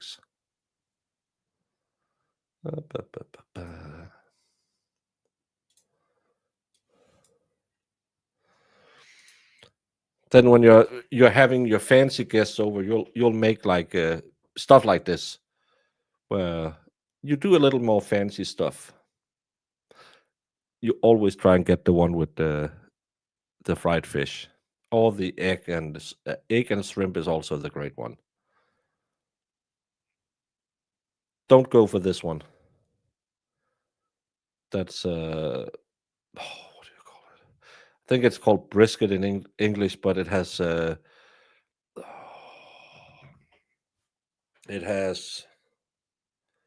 thing that tastes like wasabi. We call it pepper root, but I don't know what it is. And if you want to have a nice birthday, you can get there's bread under this. This will be on white bread, but that's a little funny thing if you're having a kids party or something. That's called a cold cut cake man, because we eat cake men. All women, we don't discriminate for our birthdays. That is, if you are having a birthday party, you'll bring a cake man or a cake lady and give your guests horseradish. Exactly, horseradish. It wasn't roast beef. It's I think it's brisket, you call it, but you tear your brisket up, but it's, yeah.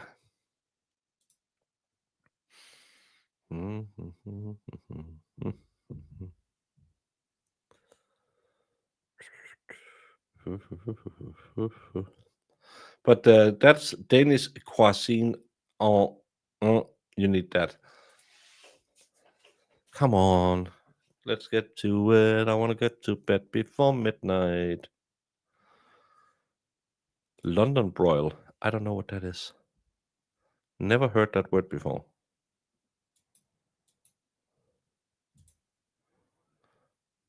No, it's beef leg. No. The worst thing is I'm sitting here thinking, well, maybe it's going to take them forever. I could go to bed. And the second I turn off, they're going to call and say, we have a verdict. Oh, motion. We had a motion in the ocean. See, camera got someone sugared the camera. It's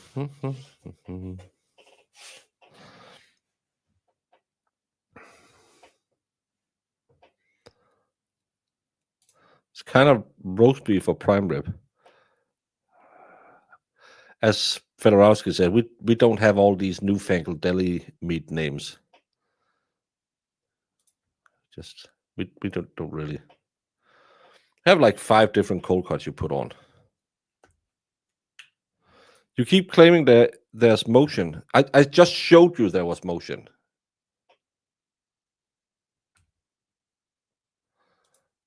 I don't think I ever had pastrami.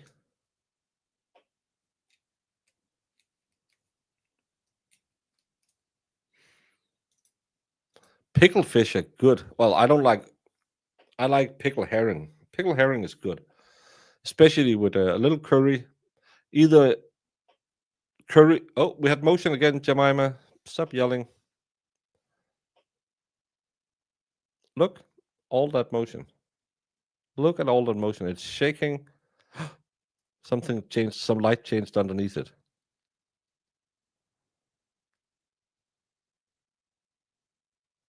And the motion went away. No, but herring pickled in a curry sauce is probably some of the best, or just plain pickled herring. Some people, I don't even know what's in the red one. I'm not a big fan of that one. You're welcome.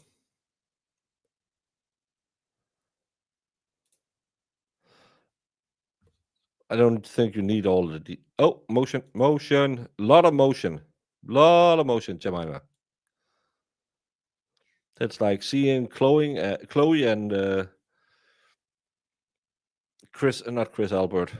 Brian Albert with a phone between them.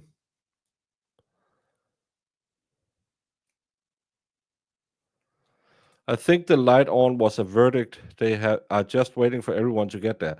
No, because the light on, it's been on twice, and it was on 47 minutes ago the first time, and then it was on again half an hour ago. So I don't think it's probably someone needs a pee. Herring is great in the white wine brine or mustard sauce with dill. I don't like dill, but mustard sauce is good as well.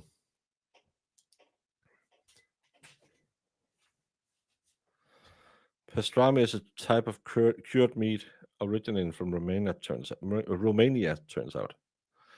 I just, and maybe that's one of those again cultural differences. I had I've asked about the Monte Cristo is the one with the powdered sugar. I've had that, and I've had. That doesn't count. I had a Philly cheesesteak. That wasn't really. But I had another one, and there's so much meat on those sandwiches. Oh, motion again. And it's too much meat. I'm a big guy, but I don't handle my meat that well. I'd rather have it a little more appropriate for the bread. And some of these pastrami sandwiches, you see, it's just a ton of meat. You can take it home and eat meat for a week.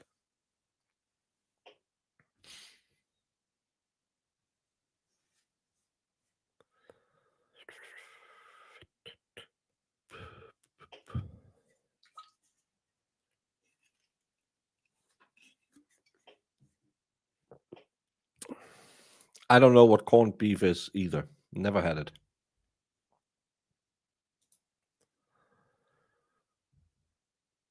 Laura H. We are just filling time, so food is always an option. I'm Jemima. Do you have a boss? I'll kill it.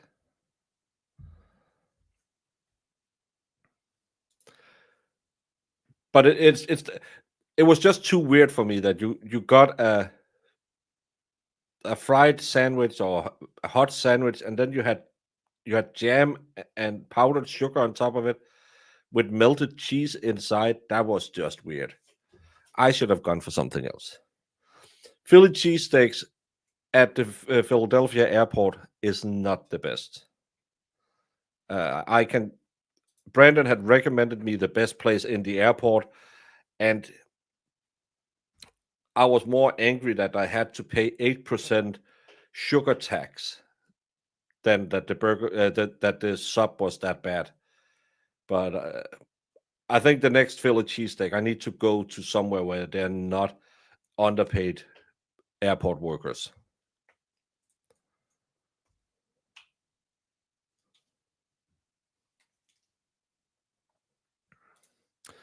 I only tried it in Philadelphia, and it was okay. It was some of the better airport food I had. I'll be honest, I don't want to rag on Brandon for that recommendation. It was okay, especially for airport food. But would I just as well have eaten a Whopper? Yes.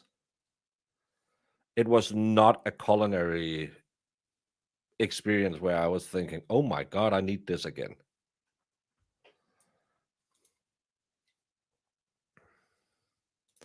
Corned beef is on a Reuben. Never had a Reuben. I don't know what a jibarito is or a Cuban.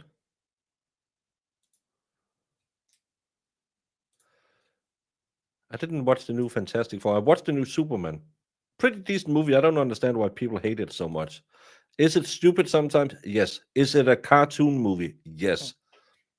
I think it's an okay movie.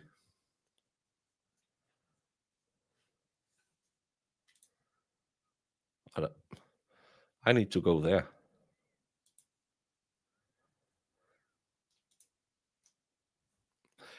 That's always where you go. You go somewhere where it looks a little like the health department hasn't come for at least a couple of years. I've only had Indian food once, and normally in Denmark you don't eat Indian food. It's kind of like going to Taco Bell. You don't know how much you're going to poop the next day, but you will poop. And we were eating at this little rinky-dink Indian, I think like they had maybe 4 tables in there. And it was in Copenhagen. We were out drinking with some friends from when I worked over there, and then we were going to a bar where one of them was a bartender later. And I was like, I've never had Indian food. Let's try that. And it was pretty good. It was good. I would say it was decent. And on the way out in Denmark, we have a smiley certificate that every time the healthcare has or the health department has been looked at your restaurant, you'll get a smiley. You'll have the happy smiley or the mad smiley. This one had the last 3 visits was mad smiley. So I didn't shit myself the next day. So it was fine for me, but I probably wouldn't recommend anyone else going there.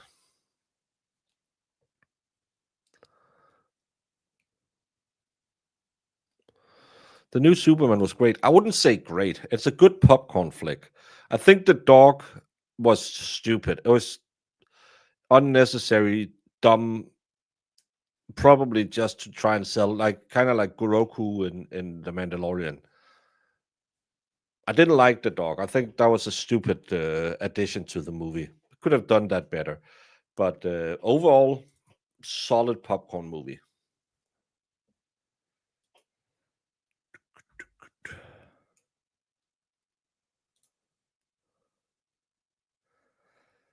I wasn't a big fan of the Monte Cristo either. Yeah, and that's what I wanted. Some of all these new Marvel movies, they're too full of themselves. Boring, boring, boring.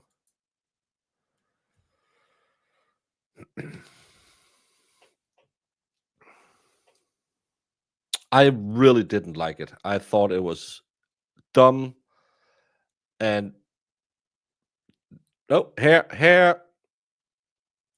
It had it was just stupid. I really didn't like Crypto, especially because he's a really good boy in the cartoons, and now he was just a pest. I didn't like that. If I had watched none of this trial, which result are we expecting? Well, he admitted that he killed them, so probably gonna some of us is Sue believes he's gonna walk. The rest of us, I think, are more or less leaning guilty. Oh, hair.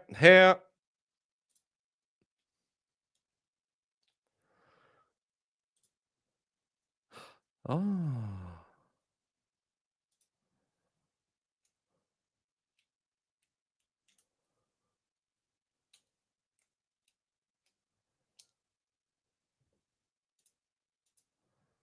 that sounds nice.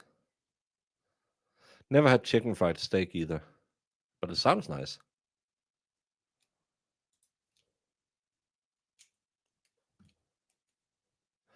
I can't see why they should be waiting for dinner. They've been sequestered since Monday last week. They are probably saying, "No, it's fine. Put it in a doggy bag. We just want to go home."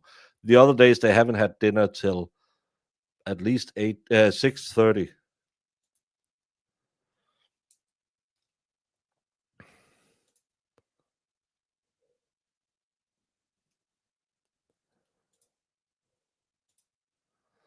Well, I saw hair. I'm getting excited because it's 11:47, and I actually had planned that I would go and make because I was sitting and talking to my wonderful mods, and I said, "Ooh, it's going to be a long day today." And Jamie piped in and said, "No, no, no, no, no. They're going straight into opening statements. We'll be done by lunch." And I said, "Do you really think so?" And Marissa said, "Yeah. Come on now. How much of a defense can they put on? He's not going to testify. They're ready. They haven't wasted any time." And Jemima said, "No, you don't have to worry. You will be in bed by 8. No problem. It's going to take them like 10 minutes to find him guilty. It's just going to go. Relax. You can set up a stream. Remember, my late night stream starts at 5 a.m. my time." I said, I wouldn't be. I'm not going to put up a stream, but are you 100%? If you're not in bed by 8 your time, you can call us all Valhalla. So my entire mod team is now Valhalla.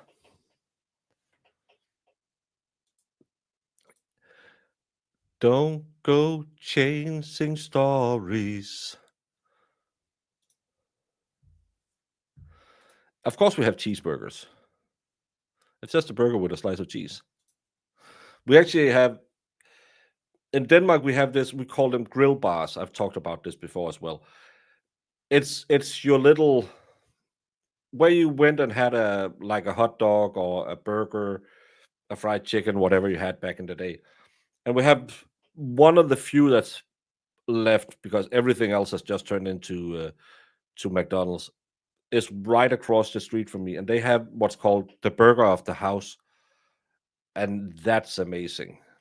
Oh my god, that's a great burger with their own sauce and homemade. Well, they make the patties themselves, so it's not just those frozen patties, and it's cheaper to buy that as a combo is cheaper than going to McDonald's, and it's with a big. I'll I don't know if any of you know you've never been to a place like that, but you know the place where the frying oil haven't been changed this decade, so it got all the flavors, a little bit of the chicken nuggets, a little bit of the filet of fish, a little bit of the fries. Why do I think about that at 11:50 at night? Oh, that's good. Oh, that is good.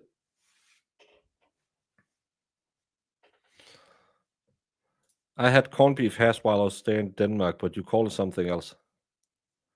Well, I can't help you if you don't know what it's called. It's not nasty. It's good. It's 180 degrees hot. There's no bacteria living in it. Come on. It's not that nasty. What's nasty is we also have what's called sausage wagons. Don't think about it. It's just a name where you can buy. That's where I took Jamie one night, and she had those French hot dogs. And there was a big scandal when I lived in Copenhagen because they found out that one of them, you have your boiled sausage and you have your fried sausage. And this guy, he peed in the water for the boiled sausages. And he actually had one of those great locations where all the tourists was. So that wasn't so good. That he was caught peeing in the sausage water. It's just brine.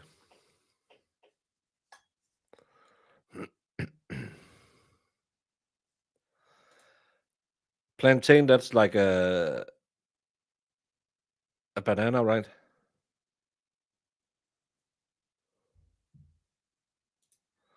The oil can't cook the food properly. I don't care. I get it maybe once every 2, 3, 4 months when I really have been doing a lot of streaming and I'm just, those days where your body is just needing something. Those are the days you visit that. His name is Sausage Rasmus. That's what he's known as because he has a sausage place. So he's known as Sausage Rasmus. But those days where you just need that fatty fat and the salt and all, kind of like your hangover food, but you just need it because you've been streaming every day till 1 a.m. in the morning. Oh, nothing better than a day off. Go over there and say, I need the house menu. Oh my God. Oh my God. Mm.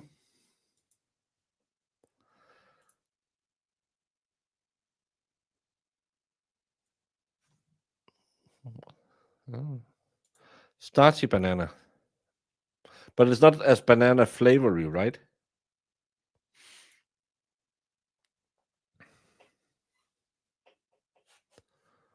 Mm-hmm. Hey, Kim. No, we have a lot of things. Got good humor, talk about food. Jemima lying about what she told me. But we don't have any verdict, and we are almost at 2 hours. No, we're not. We are at an hour and 15 minutes. Just feels like 2 hours because I have to sit here and fill time. No, it's a Danish institution. There's not that many of them left. We only have one in my town.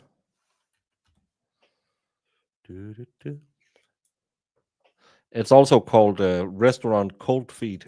I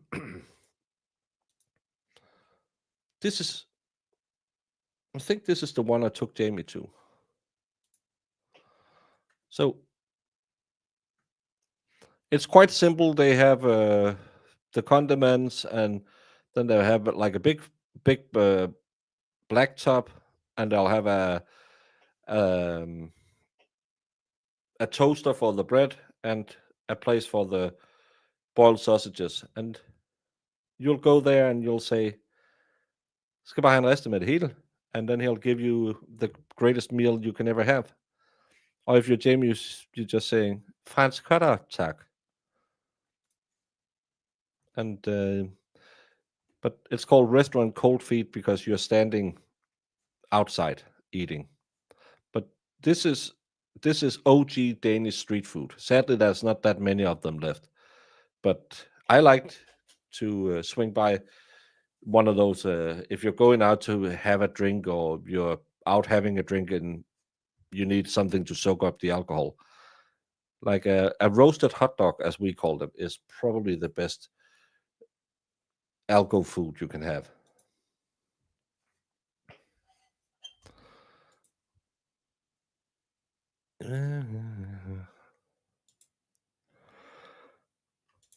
Not really tasting like banana at all. Great substitution for tacos.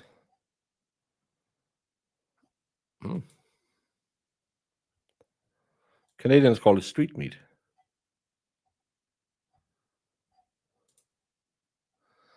Yes, sadly. Everything is just being kebabs now. Have I tried the Icelandic hot dog? No. Never been to Iceland. My dad was in Iceland. But I've never been to Iceland. Never really had the big attraction for it. A lot of people I know some people who work there, and it's one of those places where a lot of people will fly up to be at the Blue Lagoon and stuff like that. But it's never really been my thing. I like it to be a little bit hotter. If I go on vacation, I like to go somewhere hot.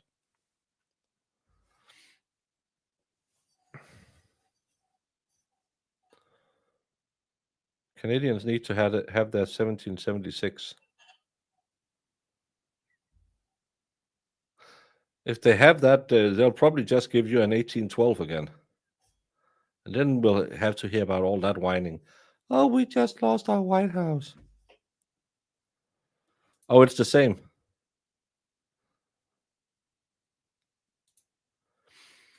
Well, they're not going to bite you.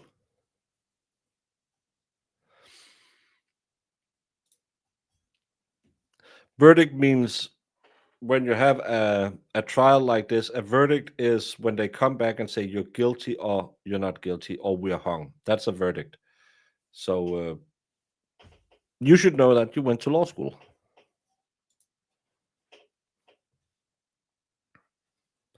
The thing is, what you call a hot dog isn't really, we wouldn't consider a hot dog. It's just a boring bun and a sausage. I'll put relish in it. Yeah, that's weird. Ketchup, remoulade, mustard, some pickled cucumbers, and a little bit of fried onions. That's the way to go.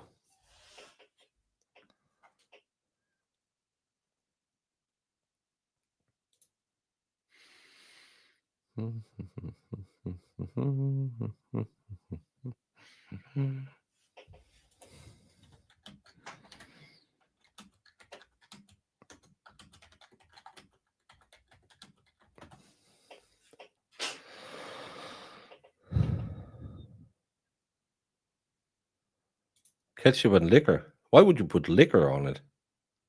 That makes no sense. You'll drink your beer next to it.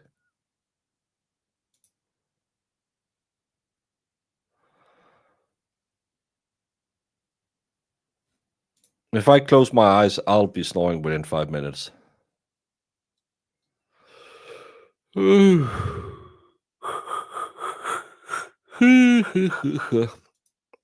you're not. It's all in the normal American blustering. Oh, civil war's coming if you elect this person. I've heard that since 2000 and when did you elect? When you elect Bush 2 is where everyone, now the civil war's coming. The world is going to end. Fascism is taking over. Didn't happen. Then you elected Obama. Oh, the world is going to end. Fascism is going to take over. Didn't happen. Then you elected Trump. World is going to end. Fascism taking over. No, it didn't happen. Then you elected Biden. Oh, the fascism that, and now we're back at the same. I will bet you all, it'll be fine. And in 3 years, you will say exactly the same bad thing about the next guy running that you said about this guy running. And in 8 years, you'll all say, well, Trump wasn't that bad. And the Republicans will say, well, Biden wasn't that bad. You Yanks really need to stop over dramatizing politics. They don't care about you. Why do you care about them? Well, yeah, showed. No, you don't. Saw some idiot yesterday wanted to shoot people because as a revenge for Charlie Kirk. Let's a good Christian guy whose wife forgave another person. Let's go out and kill people in his name. Kind of like when we used to dress up and ride down to Jerusalem and say, hey, we're going to save you from hell by killing you in God's name. I think Jesus really thought, yeah, that was exactly what was in my book I gave you. So just relax, all you Yanks. The world ain't gonna end. All us Europeans, EU isn't gonna destroy everything. Just calmale. And go out and say hi to your neighbor today. Maybe he has the wrong sign in his front yard, but I bet you if you bring him a beer, he's just as nice as you are. I am right. I'm always right. Stop over dramatizing everything. Remember during the coup, the world is gonna end. Still here. The only thing I would fear is if Sweden ever got any power in the geopolitical landscape. If Sweden rises again, that's when you slowly but firmly insert your head in buttocks and kiss your behind goodbye. But until Sweden rises to power, nothing to fear. It's just politics. It's just the media trying to get you to hate your neighbor because, oh my God, he likes dislike this thing that I like dislike.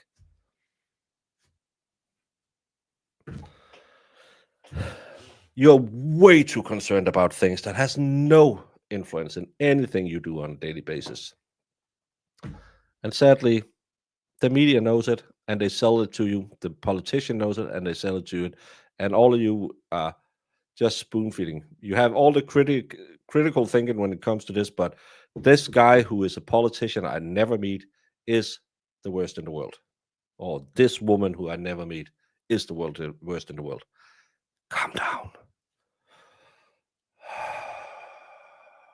Remember, they are rich old people who have kissed so much butt in their entire life that they have no connection to any of you, and they will lie about all the things they'll do to you.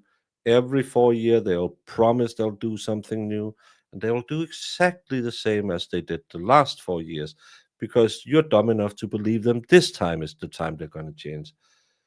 Most of your politicians has been in office for more than 20 years, and the world hasn't become a better place, and they promised you every 4 years.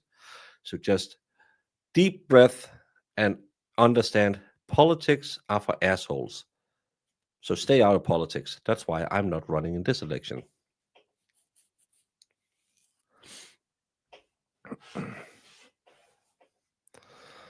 Off to paddleboard. It's midnight.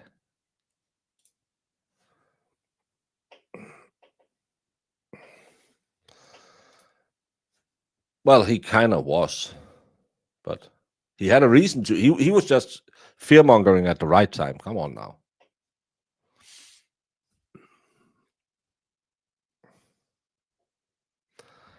Yeah, it's really, really dumb. They have a lot of weapons that you don't have, and you have to convince a lot of people. It's the same when all of these people are running around out in the street and say, we want anarchism. Yeah, good luck with that, fellas. Because none of you have really any of that training that you need to be in an anarchistic society. And you don't want to know the people who has been out in places where anarchy ruled. Because it's not enough to dress in a black suit, a black ski mask, and yell profanities. We have light. We have, and I need to pee really, really bad. Jamie, where are you? Jamie. Could it be something with the time? No, it can't be something with the time. Jamie, I need to pee. I'm doing the pee dance. The light is staying on. The light is staying on. The light is off.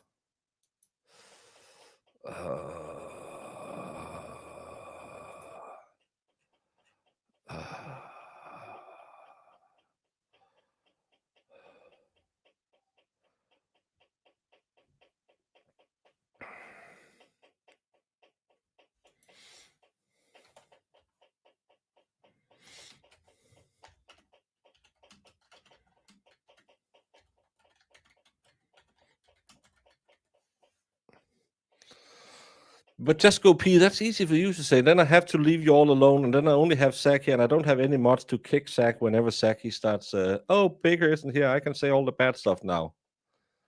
That's why I need Jamie to, because the only person Zach fears is Jamie.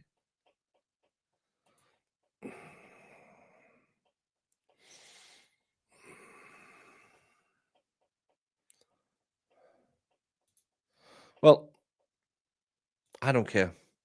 I'm gonna leave you, and if Zach gets out of hand, give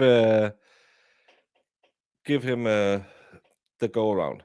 No, it's fine, Jemima. I'm gonna run now because I'm already having watery eyes.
This is never gonna end.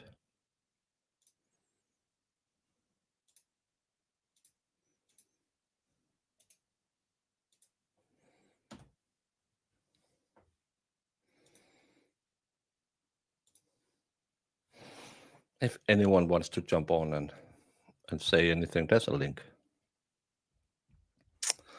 Ba-ba-da-ba-ba-ba-ba.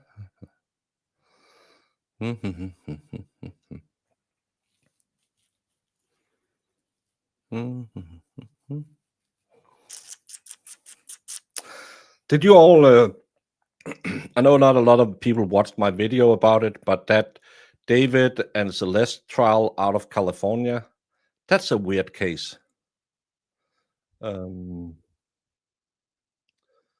That's one of those weird cases where you're thinking, what's going on here? Oh, motion. And apparently they now claim that they have her on some surveillance, but it's also old surveillance. And why is surveillance coming forward a year and a half after she disappeared? Why didn't the family or the neighbors share that already to try and find her? How long has it been? It's been an hour and a half-ish. The David Celeste case. The David, he's a rapper. Celeste was 13 and disappeared on Valentine's Day last year, and she was then found in his trunk. In his, he owned the Tesla, but apparently more people had access to it. And no one has seen her in a year. And now all of a sudden TMZ is saying, well, David had introduced her at multiple parties as a high school student or a college student or something like that. But how much you can trust that, I don't know. Well, Sue, a lot of people knew that, but that's a rumor that we don't really know, because that's all of this is also as always from sources, and as kind of like some other drama, if no one really if no one putting a name on it, why are we looking at this now? Do we have a verdict? What are they saying? Yeah, close this.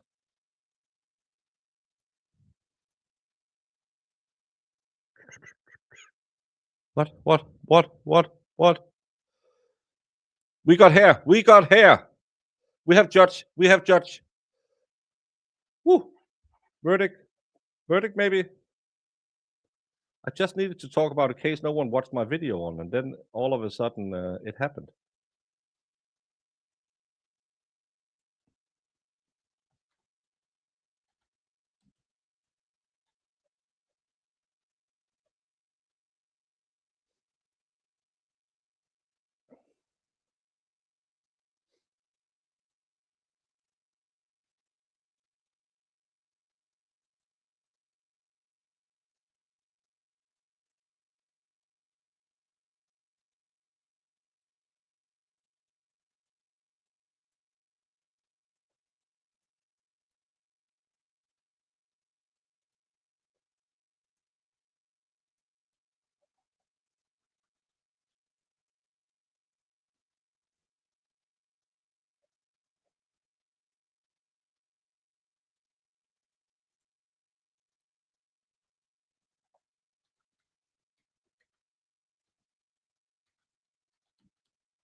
No. Better not be a question. Yeah.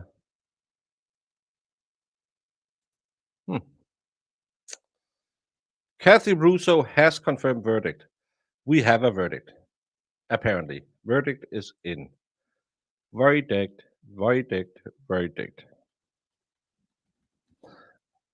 I will then be able to go to bed at 12:30 my time.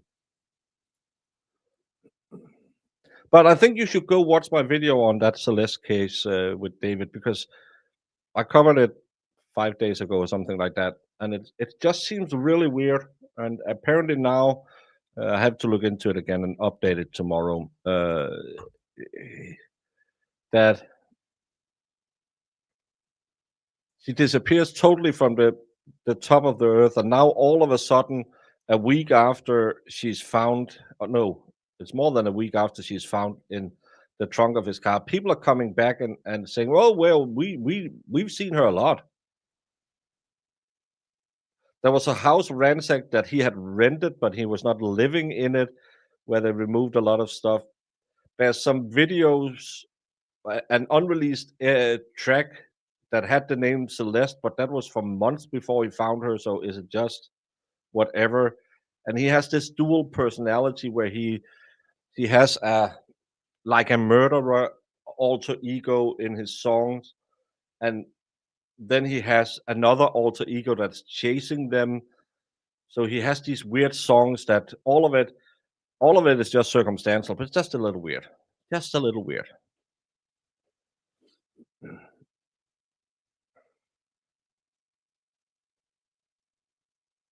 Why do I need to get a locals? I need to get a Substack. That's what all the big names does. Depends if it's mandatory. Then it might happen instantly. Oh yeah, remove the link. No one wanted to talk to me anyway. People are so mean.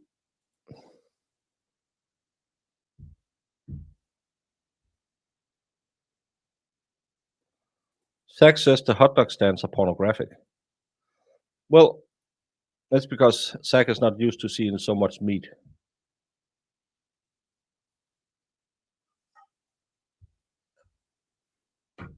No, Hellfish, that was if we had to sit and wait for longer. I needed someone to talk to me, but now we have a verdict, and they can just come in, rattle it off, and I can do the hasta la taco, and I'll be out of here because it's almost midnight. No, 1:30. No, 12:30. Well, thank you, MG. But now we are just hopefully getting a verdict soon. Foot long. Who got the foot long?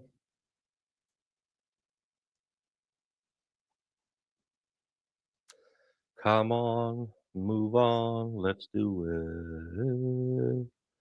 Let's do it, let's do it, let's do it.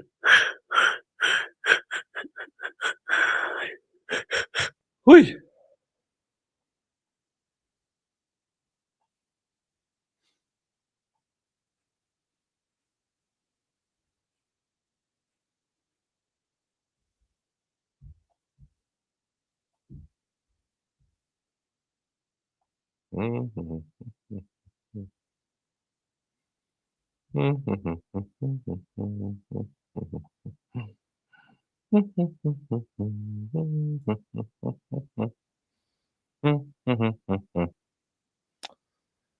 Thank you, John Gary, for gifting a Broken Baker membership to Casey Wallach. Wallach. Kind of sounds like something a flock would say. Wallach.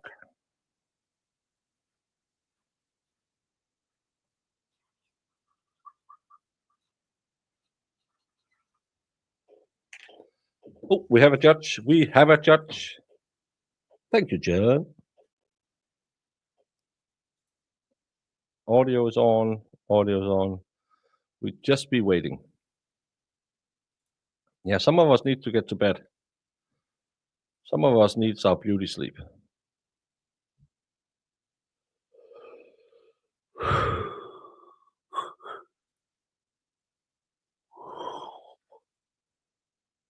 Pylsur. Icelandic is a weird language.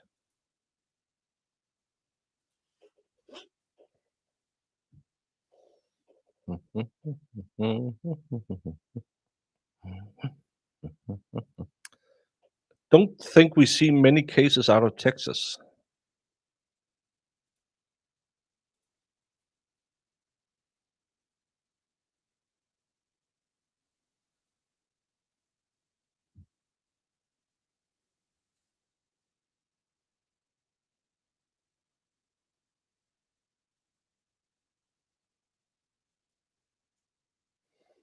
does look like it's being streamed. Houston is also one of those really annoying time zones.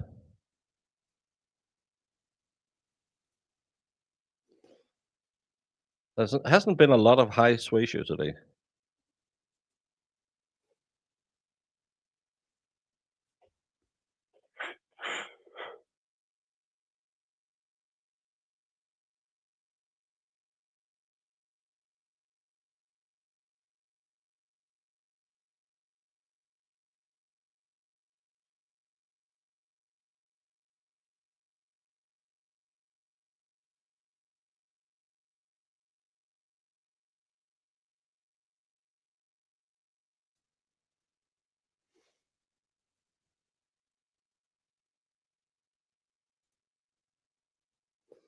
No, we're on Central Time in this one, and well, they're going long, but it's 12:30 my time, so that's a little long.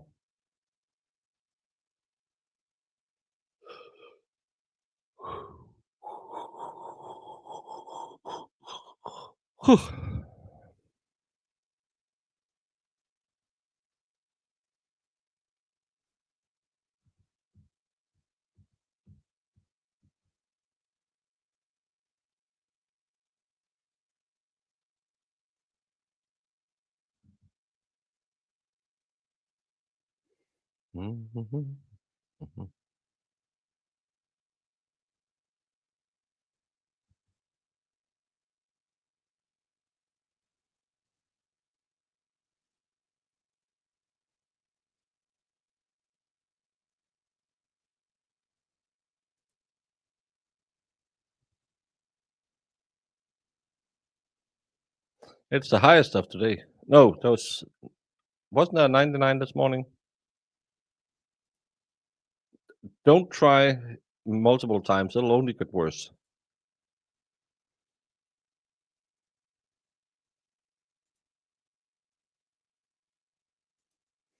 Can't cheat the system.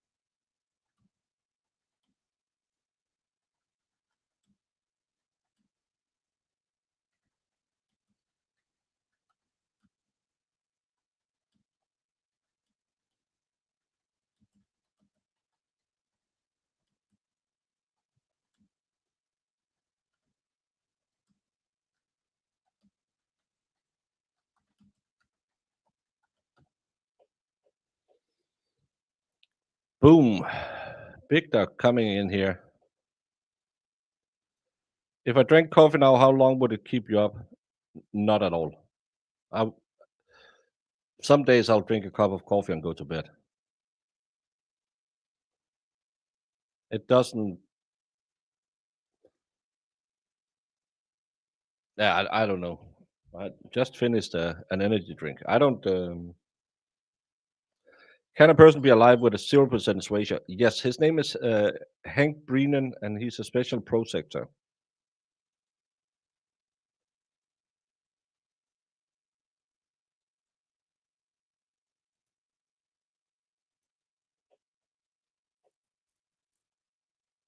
Yeah, no problem. And have a good cup of coffee to fall asleep. Just get some hot coffee in you.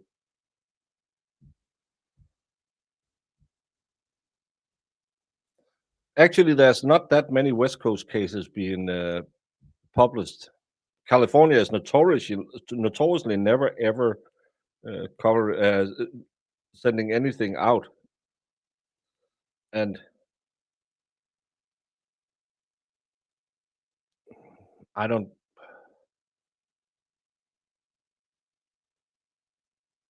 think I can't remember any cases out of Oklahoma or Seattle. So I can't remember any West Coast cases.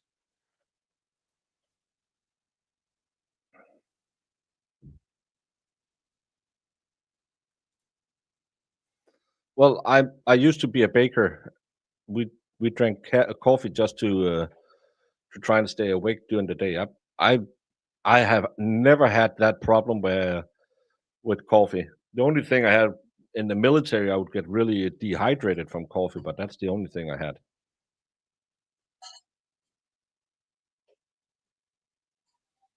Oklahoma doesn't have cameras in the courtroom. Yeah.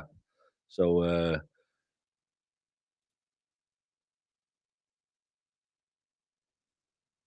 I don't think Oregon does either.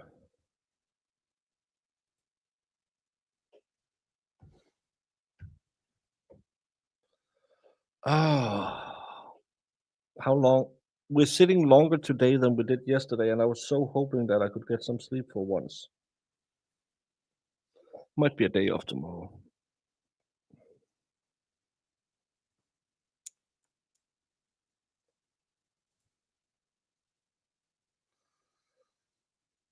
Well, I'll have to get up and piss in 2 hours, but I'll go right back to bed.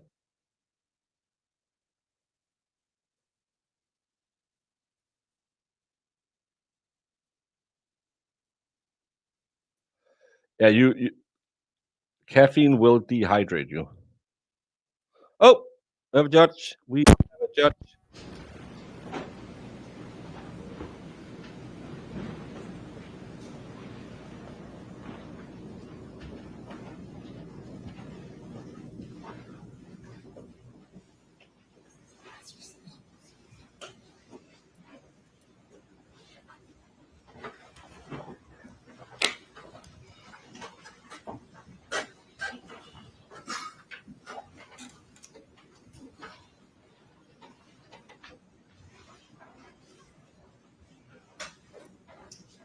You may be seated.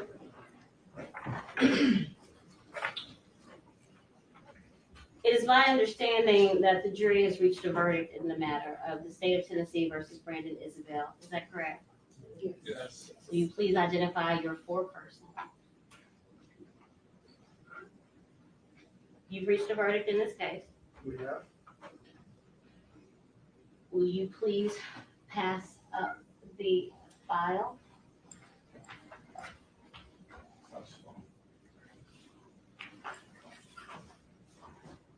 Please silence all cell phones.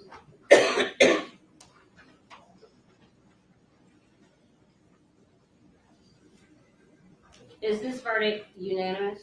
It is. By show of hands, please.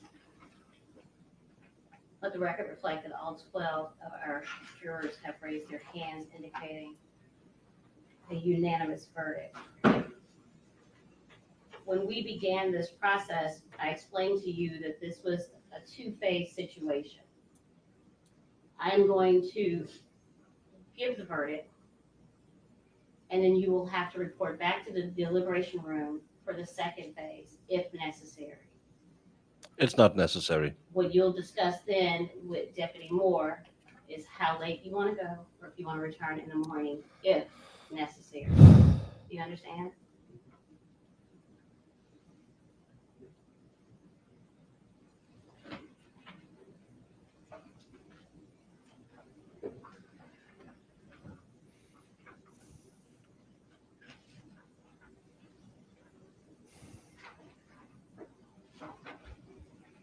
Mr. Isabelle, will you please stand? Mr. Isabelle, a jury of your peers has found you guilty of the first-degree premeditated murder as charged in count 1 of the indictment. Mr. Isabelle, the jury has found that you guilty of the first-degree murder premeditated killing as charged in count 2.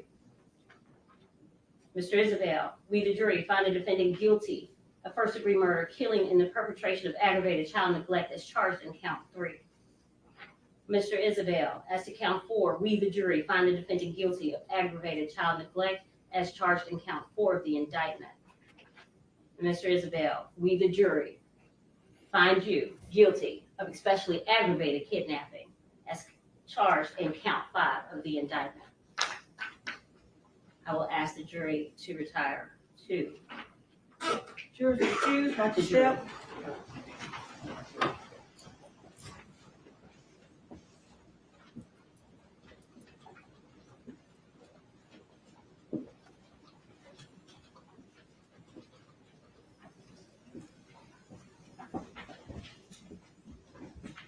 is now 5:33. Strike that 5:31. We will begin our second phase at 6:00 p.m. should the jury show decide to go forward tonight. Recess. Substantial recess.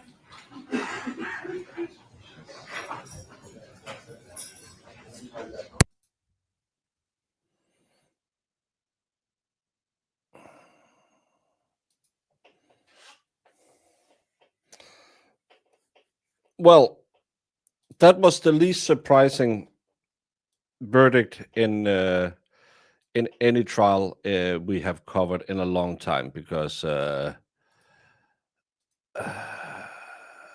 we knew this was where it was going. Now they have to get into the sentencing part, and I have to get into bed because it's 12:32 my time, and we don't even know if the jury is willing to go tonight, if they need to go tonight, or whatever. And I'm not sticking out another 30 minutes to maybe potentially wait another 2 hours.